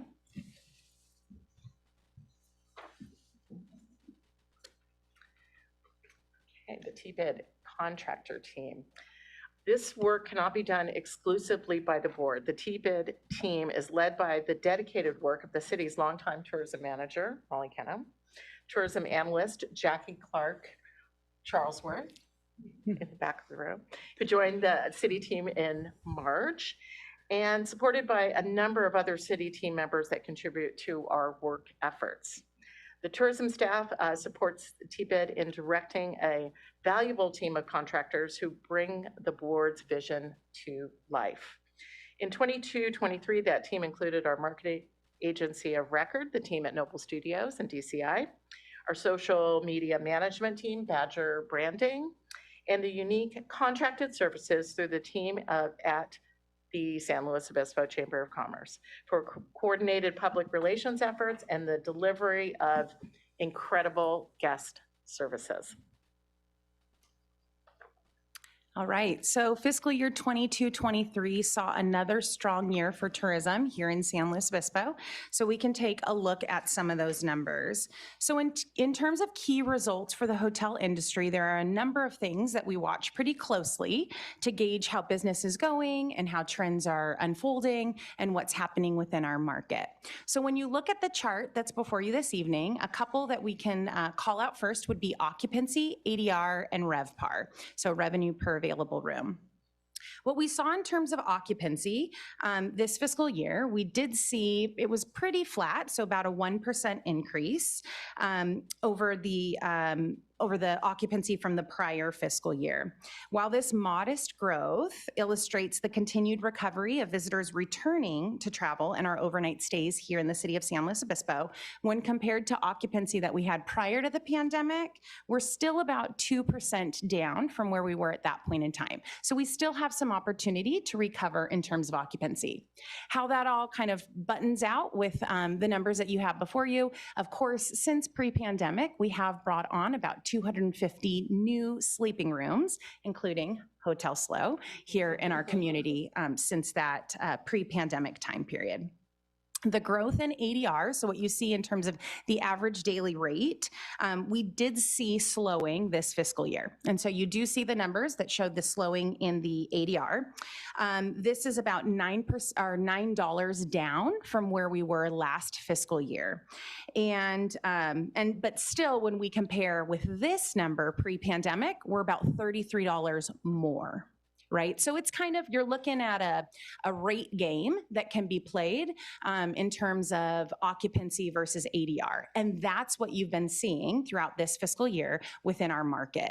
That trade-off, that look between rate and occupancy, and how do we find that right balance that the hotels have been navigating through during this year.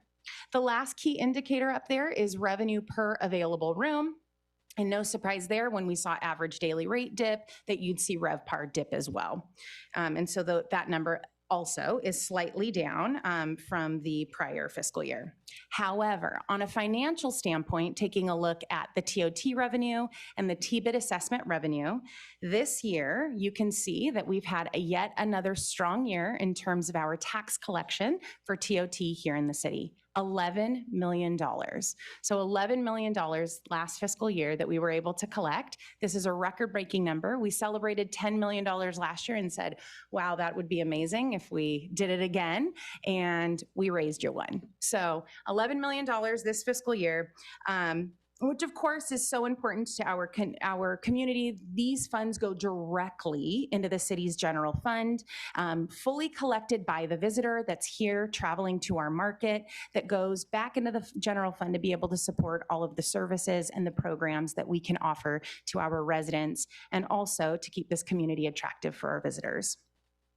On the other hand, you see the TBID assessment revenue on there. So while the TOT revenue goes into the general fund back to the overall services for the city, the TBID assessment revenue is the funds that the TBID is able to use to reinvest into marketing programs. And that was $2.2 million last fiscal year, 3.7% above the prior year. All righty, this is what I love. TOT.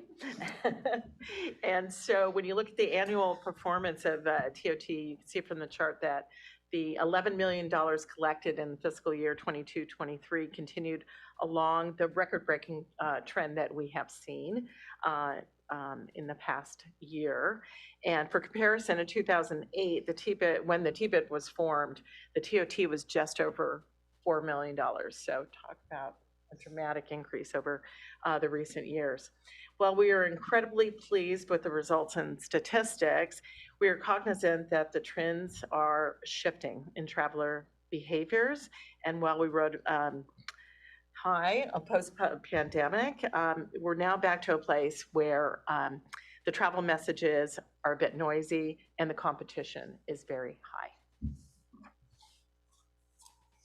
So taking a look at the TOT figures month to month, we continue to follow that inverse bell curve that you see.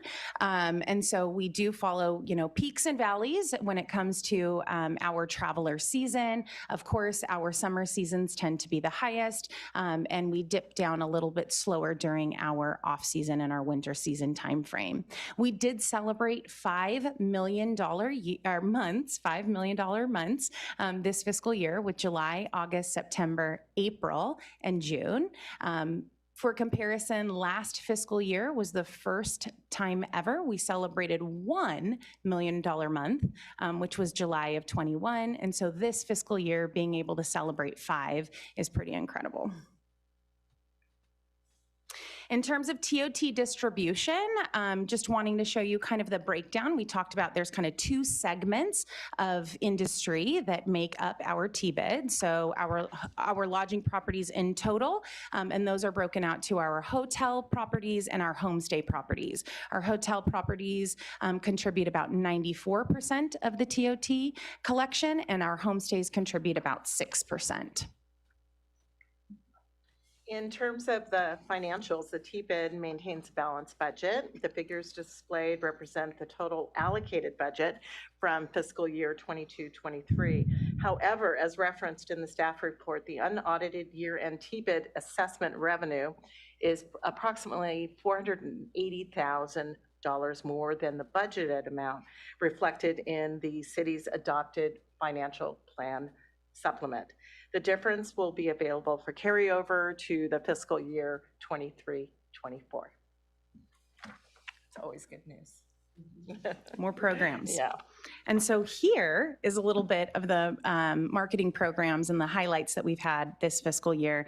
The TBID maintains a robust, comprehensive marketing plan in order to ensure that we've got strong and responsible visitation here in our community, and resulting in those overnight stays here within our properties specifically. Okay. This is driven by our 5-year TBID strategic plan that serves as an aspirational roadmap for the TBID's efforts, and by laying out the pillars of focus through defined strategic imperatives. We use the strategic plan to create the marketing and business plan objectives to focus on each year. And we use the plan as a foundation to anchor new opportunities and requests as well. This year, the board continued to focus through this strategic plan imperatives for Visit San Luis Obispo. However, in fiscal year 23-24, we will close out this strategic plan. So the new fiscal year, we're looking forward to the opportunity to update it for the next 5 years. And so a few of the programs that we would really like to highlight to you all that were big successes for us this fiscal year include, first and foremost, our sustainability efforts. And so this year included a continued focus on sustainable SLO. We were excited this year to be able to actually partner with our city peers and the other programs here within the city to actually work on some branding for the sustainability work of the city overall that was really driven by inspiration from the Sustainable SLO program and the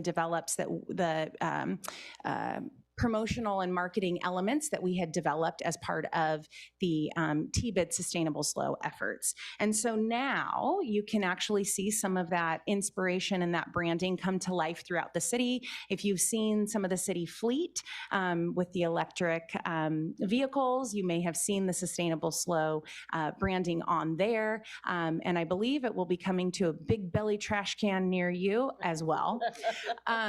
We also continued our work on Keys for Trees. And so Keys for Trees is the commitment that the TBID board has made to allocate 1% of that TBID revenue. So 1% of the revenue that they collect annually goes back into supporting the Keys for Trees initiative and planting trees here in our community. We are pleased to say that through this work, we have now invested upwards of $50,000 into this program to help the city continue towards the goal of 10,000 trees by 2035. And just in a couple of months, we'll be getting ready to do another tree planting program with our partners over at EcoSLO and in partnership with the Office of Sustainability and Natural Resources here at the city. In addition, we rolled out our Visit San Luis Obispo brand platform. And so the implementation of Visit San Luis Obispo and our brand platform really included the full integration of our Live the SLO Life tagline that, of course, we all know and love here in the community, but can really invite our visitors to do the same. So through Visit San Luis Obispo, we live to share all that San Luis Obispo stands for so that we can emotionally connect and welcome the people that come to our community to invite them to fall in love with San Luis Obispo and find a way that they can actually feel like they become a part of it. So they care for it like they're a part of it, and it becomes a part of who they are, so they want to come back again and again. In addition, we get to tell the story of SLO. So one of the things that we've been able to do is really share San Luis Obispo through all of our social media efforts. And this storytelling is really rolled out through all of our social platforms that truly allows us to get to that authenticity and really that authentic San Luis Obispo spirit that we have here.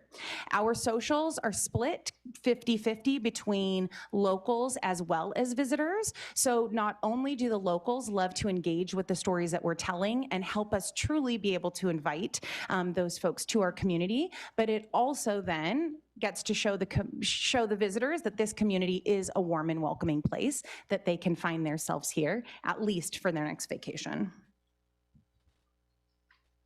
And to ensure that our marketing programs are intercepting travelers across all of the traveler journey decision-making levels, we utilize different marketing levers to be able to pull throughout that entire journey. From dreaming all the way to sharing, we find opportunities to make sure that we are telling the San Luis Obispo story and inviting folks to come here. Okay, the fiscal year was a very impactful year for TBID, but to best show you our accomplishments, the TBID has compiled a video of our highlights for the year. Enjoy.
great to be having you here in San Luis Obispo.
As we transition into the fiscal year 23-24, we are diving into our work. Some of the programs that we are focused on include continued approach to diversity, equity, and inclusion in all TBID programs, expanding destination stewardship through sustainable SLO, development of sales and meeting strategies, redeployment of brand sentiment survey, and there's so much more. So in conclusion, before you this evening, there are two recommendations from the TBID. The first is to receive and to approve the TBID's annual report for fiscal year 2022-23, and to adopt the resolution of intention to levy and collect assessments within the TBID area in fiscal year 23-24 at the same rate as in fiscal year 22-23, which was 2%. And then set that public hearing, which is scheduled now for November 7th. Thank you so much. And at this time, we're done with our presentation and we are open to any questions. Wow, wonderful. I always feel like when I hear this presentation, it's just all the amazing, awesome things that are happening in our city for our locals as well as for our tourists. And when I say our tourists, sometimes those tourists are right here in SLO County. I love the midweek opportunities for people locally to save a little money. So any questions, Councilmember Pease? Thank you so much. Gosh, what a great accounting for the work that's working. That TBID is working. It's doing its job. People are coming in, and that's wonderful. So thank you to the whole team for that. I guess a couple of kind of a looking ahead questions. Seeing a little bit of maybe not, we've kind of spent out our post-COVID interests and expendable income in that way. So is that shifting how the marketing goes? And kind of a corollary on that is, as we think more about maybe local travel, I think I've asked this probably most years, how about rail? Is there any way to increase our rail tourism to get people away from cars and planes in the first place? Yeah, certainly. So first, let me touch on the rail component, and then we'll hop into kind of those outward-looking trends and how we're adjusting adjusting and modifying our work to respond to those. So first and foremost with the rail, there is so much work that we do within the TBID that I wish we could pack every little piece of it into the 45 minutes that we have with you tonight, or the 3 minutes that we shared that video with you on. But we work closely with Amtrak to be able to develop programs and partnerships. One of the things that we rolled out during the summer, last summer, was a big focus as they were reopening and expanding rail service. They did different promotions around what they call low sand. So it's the Surfliner line that runs between San Diego up here and ends, of course, here in San Luis Obispo. And we were one of their featured destinations, and so we were able to partner with them. We created a series of 6 different videos that they were able to use to push out, and not just us saying ride the train, but it was really Amtrak being able to say, come and ride the Surfliner, and here's a great destination that you can go to. As part of that, we also partnered to be able to provide a vacation giveaway that they were able to reward their entries into the promotion that they were doing. So we're always looking for those really tactical opportunities for us to leverage those types of partnerships. We talk about the multi kind of convenient ways that you can get to San Luis Obispo and all the work that we do, whether it be with the Cal Poly parents Cal Poly parents and supporters that we're spending all summer with on the stage, telling them about coming to San Luis Obispo in a quick hour-long segment as part of their slow days, to, of course, our visitors that we're helping to inform through conversations in the visitor center, and also the content that we're pushing out via our email newsletters and all of that as well. And with our brand new redesigned visitslo.com, which if you haven't had a chance to hop on in and kind of play with it a little bit, I encourage you to do that. But we're going to have even more bigger and better opportunities to help share those additional convenient ways and sustainable ways to travel here to San Luis Obispo. So that's kind of covering the rail side of it. In terms of the forward-looking opportunities and how the trends are informing the work that we're doing, a couple of things in the short term. So you saw in our looking ahead piece, one of the things that we'll be doing is rolling out the redeployment of our brand sentiment survey. And this can get really nerdy really quickly. But ultimately what this says is we get to now, after using our Live the Slow Life, we adopted that last year, we rolled it out last year, we have a year under our belt with it. We are going to go back to the groups that we had asked when we were deciding on that brand and be able to ask them, how does that resonate with you? That's going to inform the work that we're doing in the short term and in the longer term, especially as we lead into our RFP work that we'll be doing, because we will be going out for RFP. We must go out for RFP for our marketing service contract, which is a pretty substantial component of our work. About half of our budget gets spent in that work. And so the brand sentiment study is going to be one of the components that will really inform how we approach some of that. In addition, you heard Lydia share with you that we have a significant fund balance that we will have available. And so the beauty of our TBID assessment is that all of the funds must be used for marketing purposes.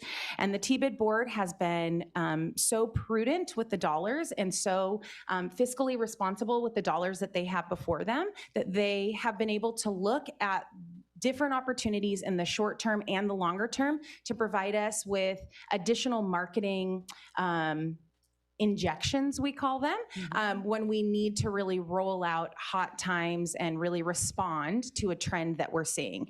Short term in terms of promotions like the mid-weekend, but then longer term like, hey, we typically go dark in our advertising during the summer. We probably shouldn't do that next summer. And so how are we making sure that we're investing the right amount of money to be able to make a difference during that time frame? So those are some examples of how we approach the shorter term and the longer term with the work. Anything else that I missed on that? Quite a science. So great. Thank you so much. I love hearing all that. Yeah. You mentioned an additional 250 beds in this last year, and I know there's additional hotels that are currently being built. What's kind of the thought process as to how to help those newer hotels also grow with us. Yeah, certainly. And so let me just make sure that I clarify, not 250 new beds in just the last year, since the pandemic. So since the start of the pandemic, pre-pandemic in that 1920 fiscal year, we've had 250 new rooms come on board since then. So not all at once, but definitely has been something that we've learned some lessons, right? Prior to that, it had been ages since we had a significant amount of rooms coming on board into our market. And so we've learned a lot during that time frame. And one of the big things, of course, is, we have an incredibly welcoming industry, and that's one of the things that the TBID can pride itself on is, first and foremost, come have a seat at the table. Let's hear what you've got going on. Let's hear the plans. Tell us directly from, the hotel team before it even opens what's coming online. Secondarily, we then are able to roll out programs where we quickly get them online onto visitslo.com so that we can help promote and push our marketing messages to them.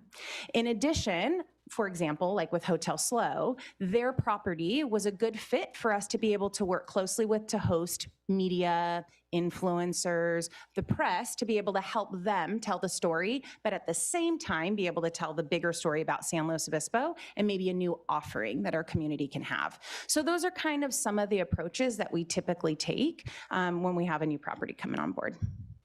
Great, thank you. Anything else? All right, do we have any public comment? Yes, we have one speaker, Jim D'Antona. Thank you.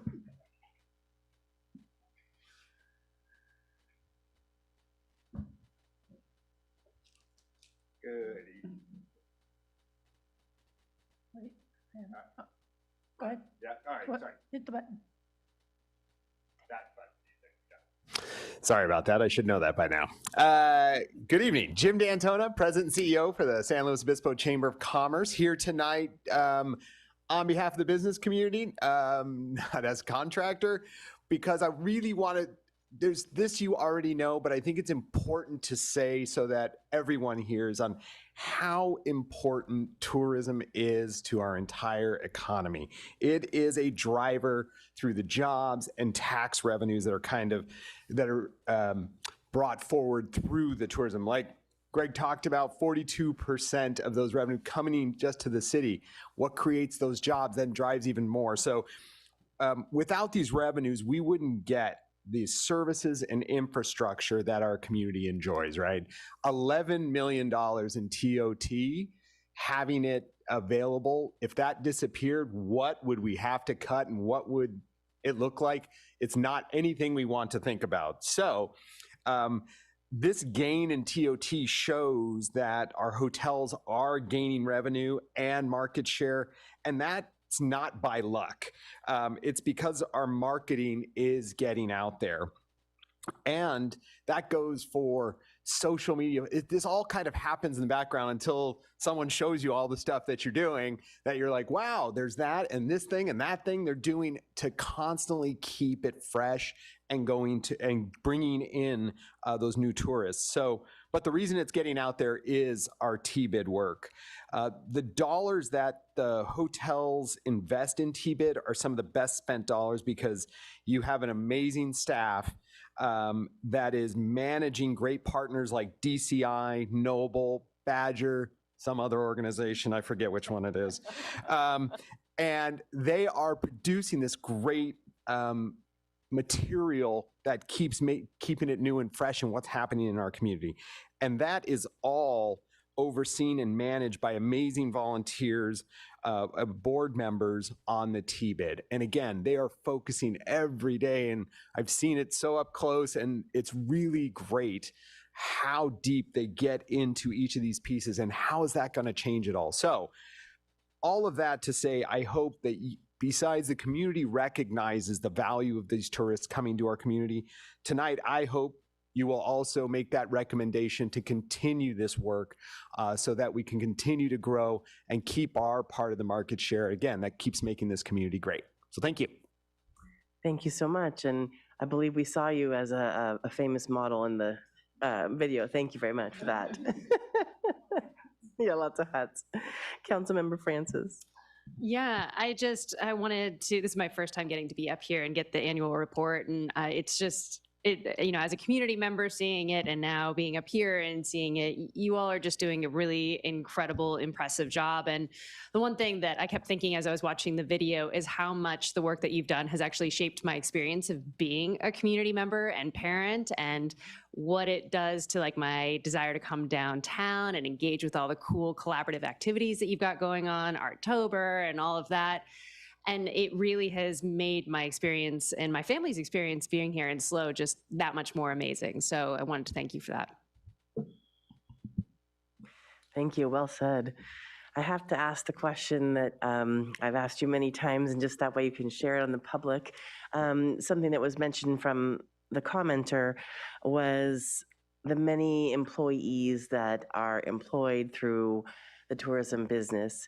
And many times I get the comment, yes, but those employees can't afford to live here based on the money that they make.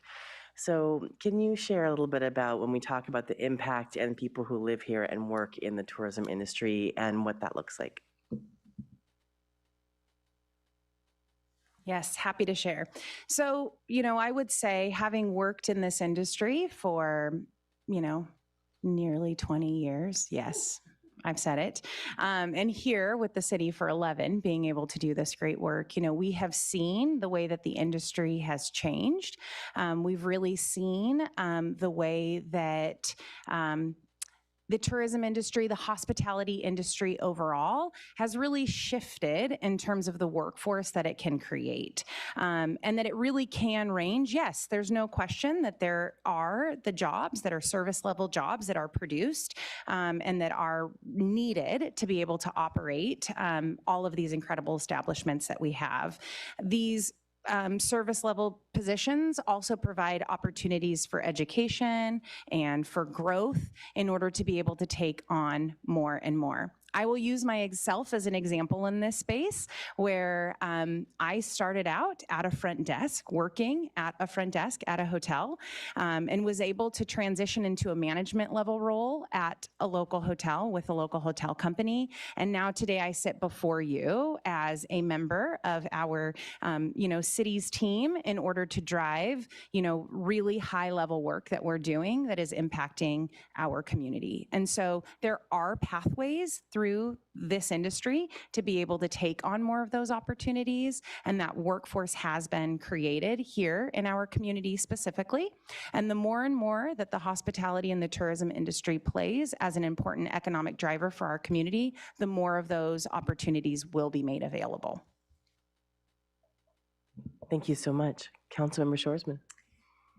Yeah, I loved hearing about the meetings that you all are holding, or the opportunities for the hoteliers to get together, hear what's happening, share their feedback. Also loved, I think there was something in the staff report that talked about photo shoots at the different, the different hotels. So really that it seems like you're really making an attempt to, not just hear from the 7 members of the TBID board, but also hear from the members of the hotel industry to make sure that the TBID is doing the things that is actually benefiting them. And so I'm wondering, at this meeting that you held, can you share just even a few snippets of the types of suggestions or comments that you're hearing from them?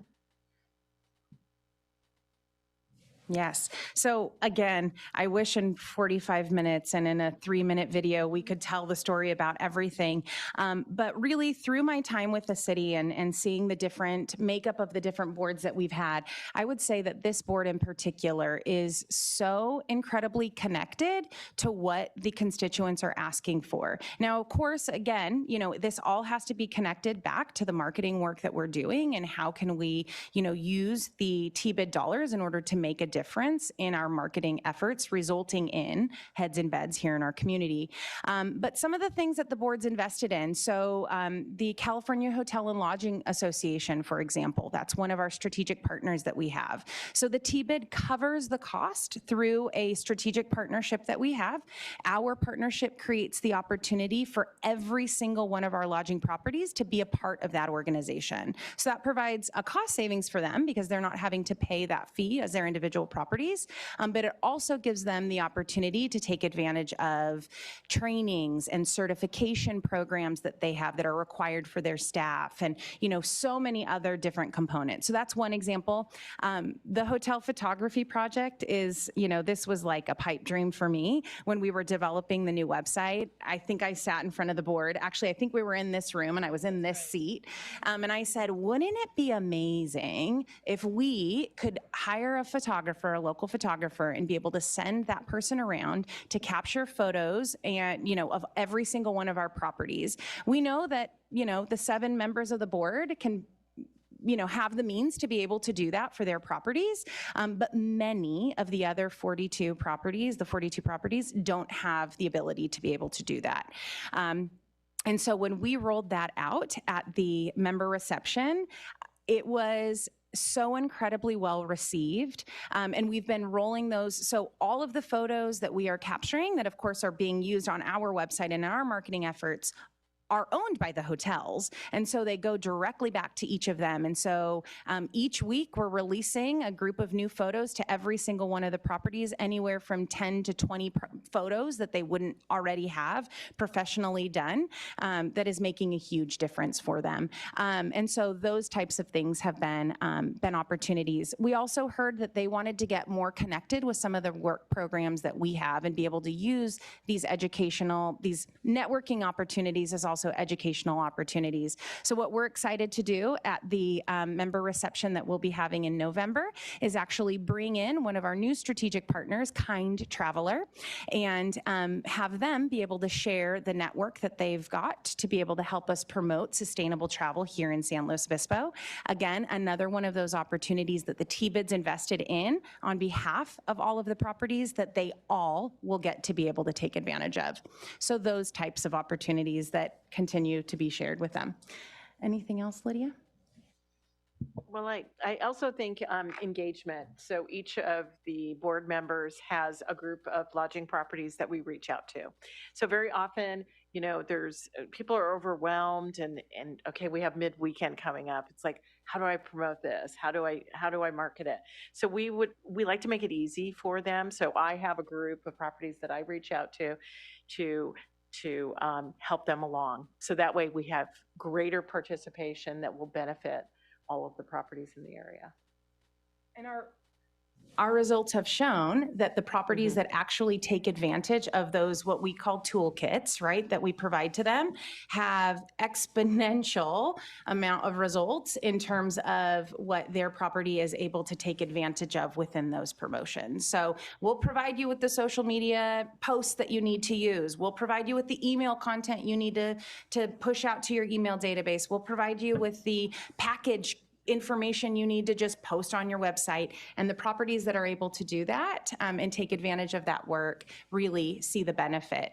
And through these networking opportunities, and not just having myself or Jackie or the team at the chamber tell the properties that, but actually hear from their peers that said, no, it made a difference. Exactly. Makes we a huge. We can share the results of each of those campaigns, which is really exciting, and just getting more of the lodging properties involved. We're in a great industry, and it's really fun to get to know each other better and spend more time together and share ideas and thoughts. Well, the work that you do just has impressed me from, like Councilmember Francis, from the start of being on council. It's just a whole nother world that I had never really had a history or exposure to, and your passion for it is also super clear. And so just really grateful of how you've been able to meld the different marketing strategies with our major city goals and create value for the properties. It's just, I'm really impressed. So thank you and keep it up. Councilmember Francis. Yeah, I'm happy to support this recommendation. And, I think it was kind of alluded to by several of you up here that tourism comes with some ethical baggage, right, around environmental and social issues. And we talked about the use of rail and wages and all of these things. And I am really just so pleased to see your focus on making sure that we're promoting a kind of tourism that really focuses on sustainability and reaching a diverse group of tourists, and I really appreciate that. So I would be happy to make a motion if we're to that stage. Great. I move. both staff recommendations. Great, thank you, Councilmember for Shoresman, sorry. I'll second. City Clerk, can we have roll call, please? Councilmember Francis? Yes. Councilmember Shoresman? Yes. Councilmember Pease? Yes. Mayor Stewart? Yes, and the motion passes 4-0 with one absent.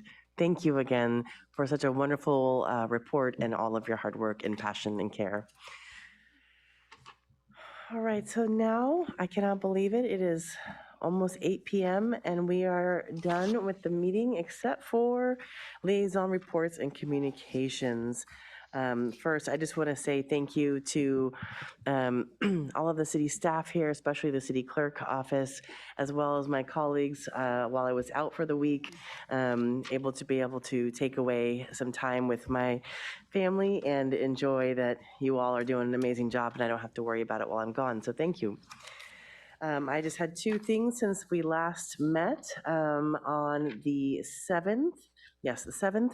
I got to attend the San Luis Ranch Fall Market Preview, and wow, so impressed. I just, the public market feels that we are going to have in all the different aspects of our town, from the Bonetti Ranch area to San Luis Ranch area to now we have a little bit of a Duncan Alley area, kind of where I live, right downtown, of course, is the heart of downtown.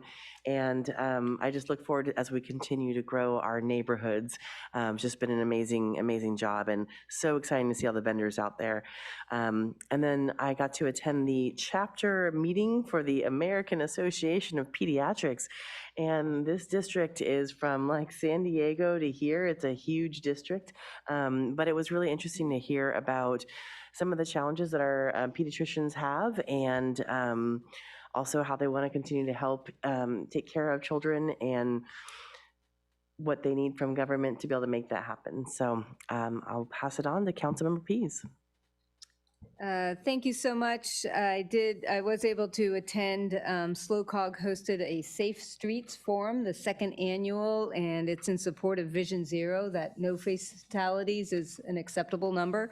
And really well attended, great presentations. I really appreciate the shared effort for the city and across the region. Also attended the Downtown SLO monthly board meeting for Downtown SLO, but it was the final board meeting for Bettina Swigger as the executive director. So they're in great shape, interim leadership as part of that transition, in a really solid board. And so there'll be exciting things still going forward. And then just a reminder that October 29th is Dia de los Muertos, hosted by the Latino Outreach Council. It's from 2 o'clock to 6 o'clock at Mission Plaza. Ballet Folklorico, Aztecs dancers, a really awesome mariachi band, and then finishing with Latin dancing. And lots of booths and food and face painting, costume contest. So anyway, hope to see folks there. That sounds like a blast. Councilmember Francis. All right. It was a busy couple of weeks. There was Bike to School Day on Wednesday, the 4th. Well, actually, it was Walk and Bike to School Day. So I got to be down at Hawthorne Elementary, and we had overflowing bike racks, which was really exciting. And met here in council chambers with Cal Poly journalism students that same day. Following day, got a chance to go talk to a class called Big World Challenges, where we talked about some of the big local challenges that we have. And now there's students who are calling all of the departments in the city and writing them emails to find out more about how they can get involved in local issues, which is really exciting. Also had an opportunity to go to a sunrise event for the Indigenous Peoples Day in Laguna Lake Park, which was absolutely lovely, and had an opportunity to share a prayer to welcome in the recognition of the day. And got a chance also to attend the 2023 Employee Recognition Ceremony, and that was on the... When was that? 17th. Last the 11th. Wednesday, thank you. That was fantastic. It was an opportunity to congratulate employees who had hit major milestones with their service to the city. It was really wonderful to be there. Thank you. Wonderful. Councilmember Schwarzman.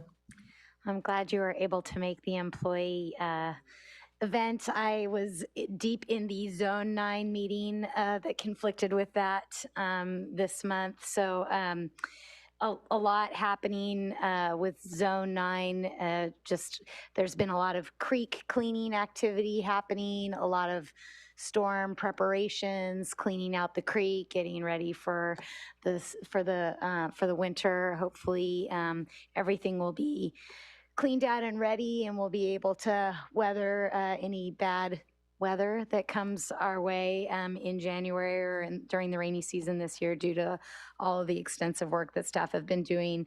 Also attended the climate leadership team meeting, and they just have a lot going on at the Climate Coalition. So it's exciting to see them continue to be motivated and looking for ways that they can help our community be more resilient and how they can expand their reach into other communities. And there is a meeting for anybody who's interested. Their next general meeting is October 19th, Thursday night in the Ludwig Center.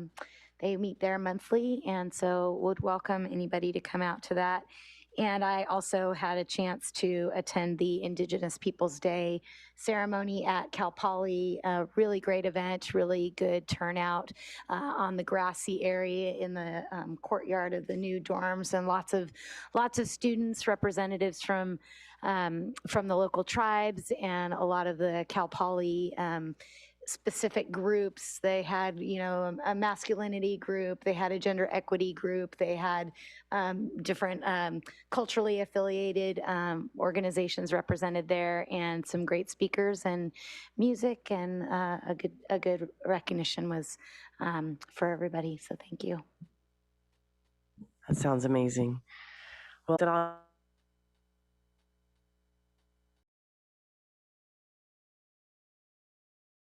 so still pondering my costume myself. We'll see how it goes. Have a wonderful week, and we'll see you in actually we'll see most of the council at a special meeting. What am I saying? We have a special meeting on October 24th at noon, so I'll see you all next week. Good night.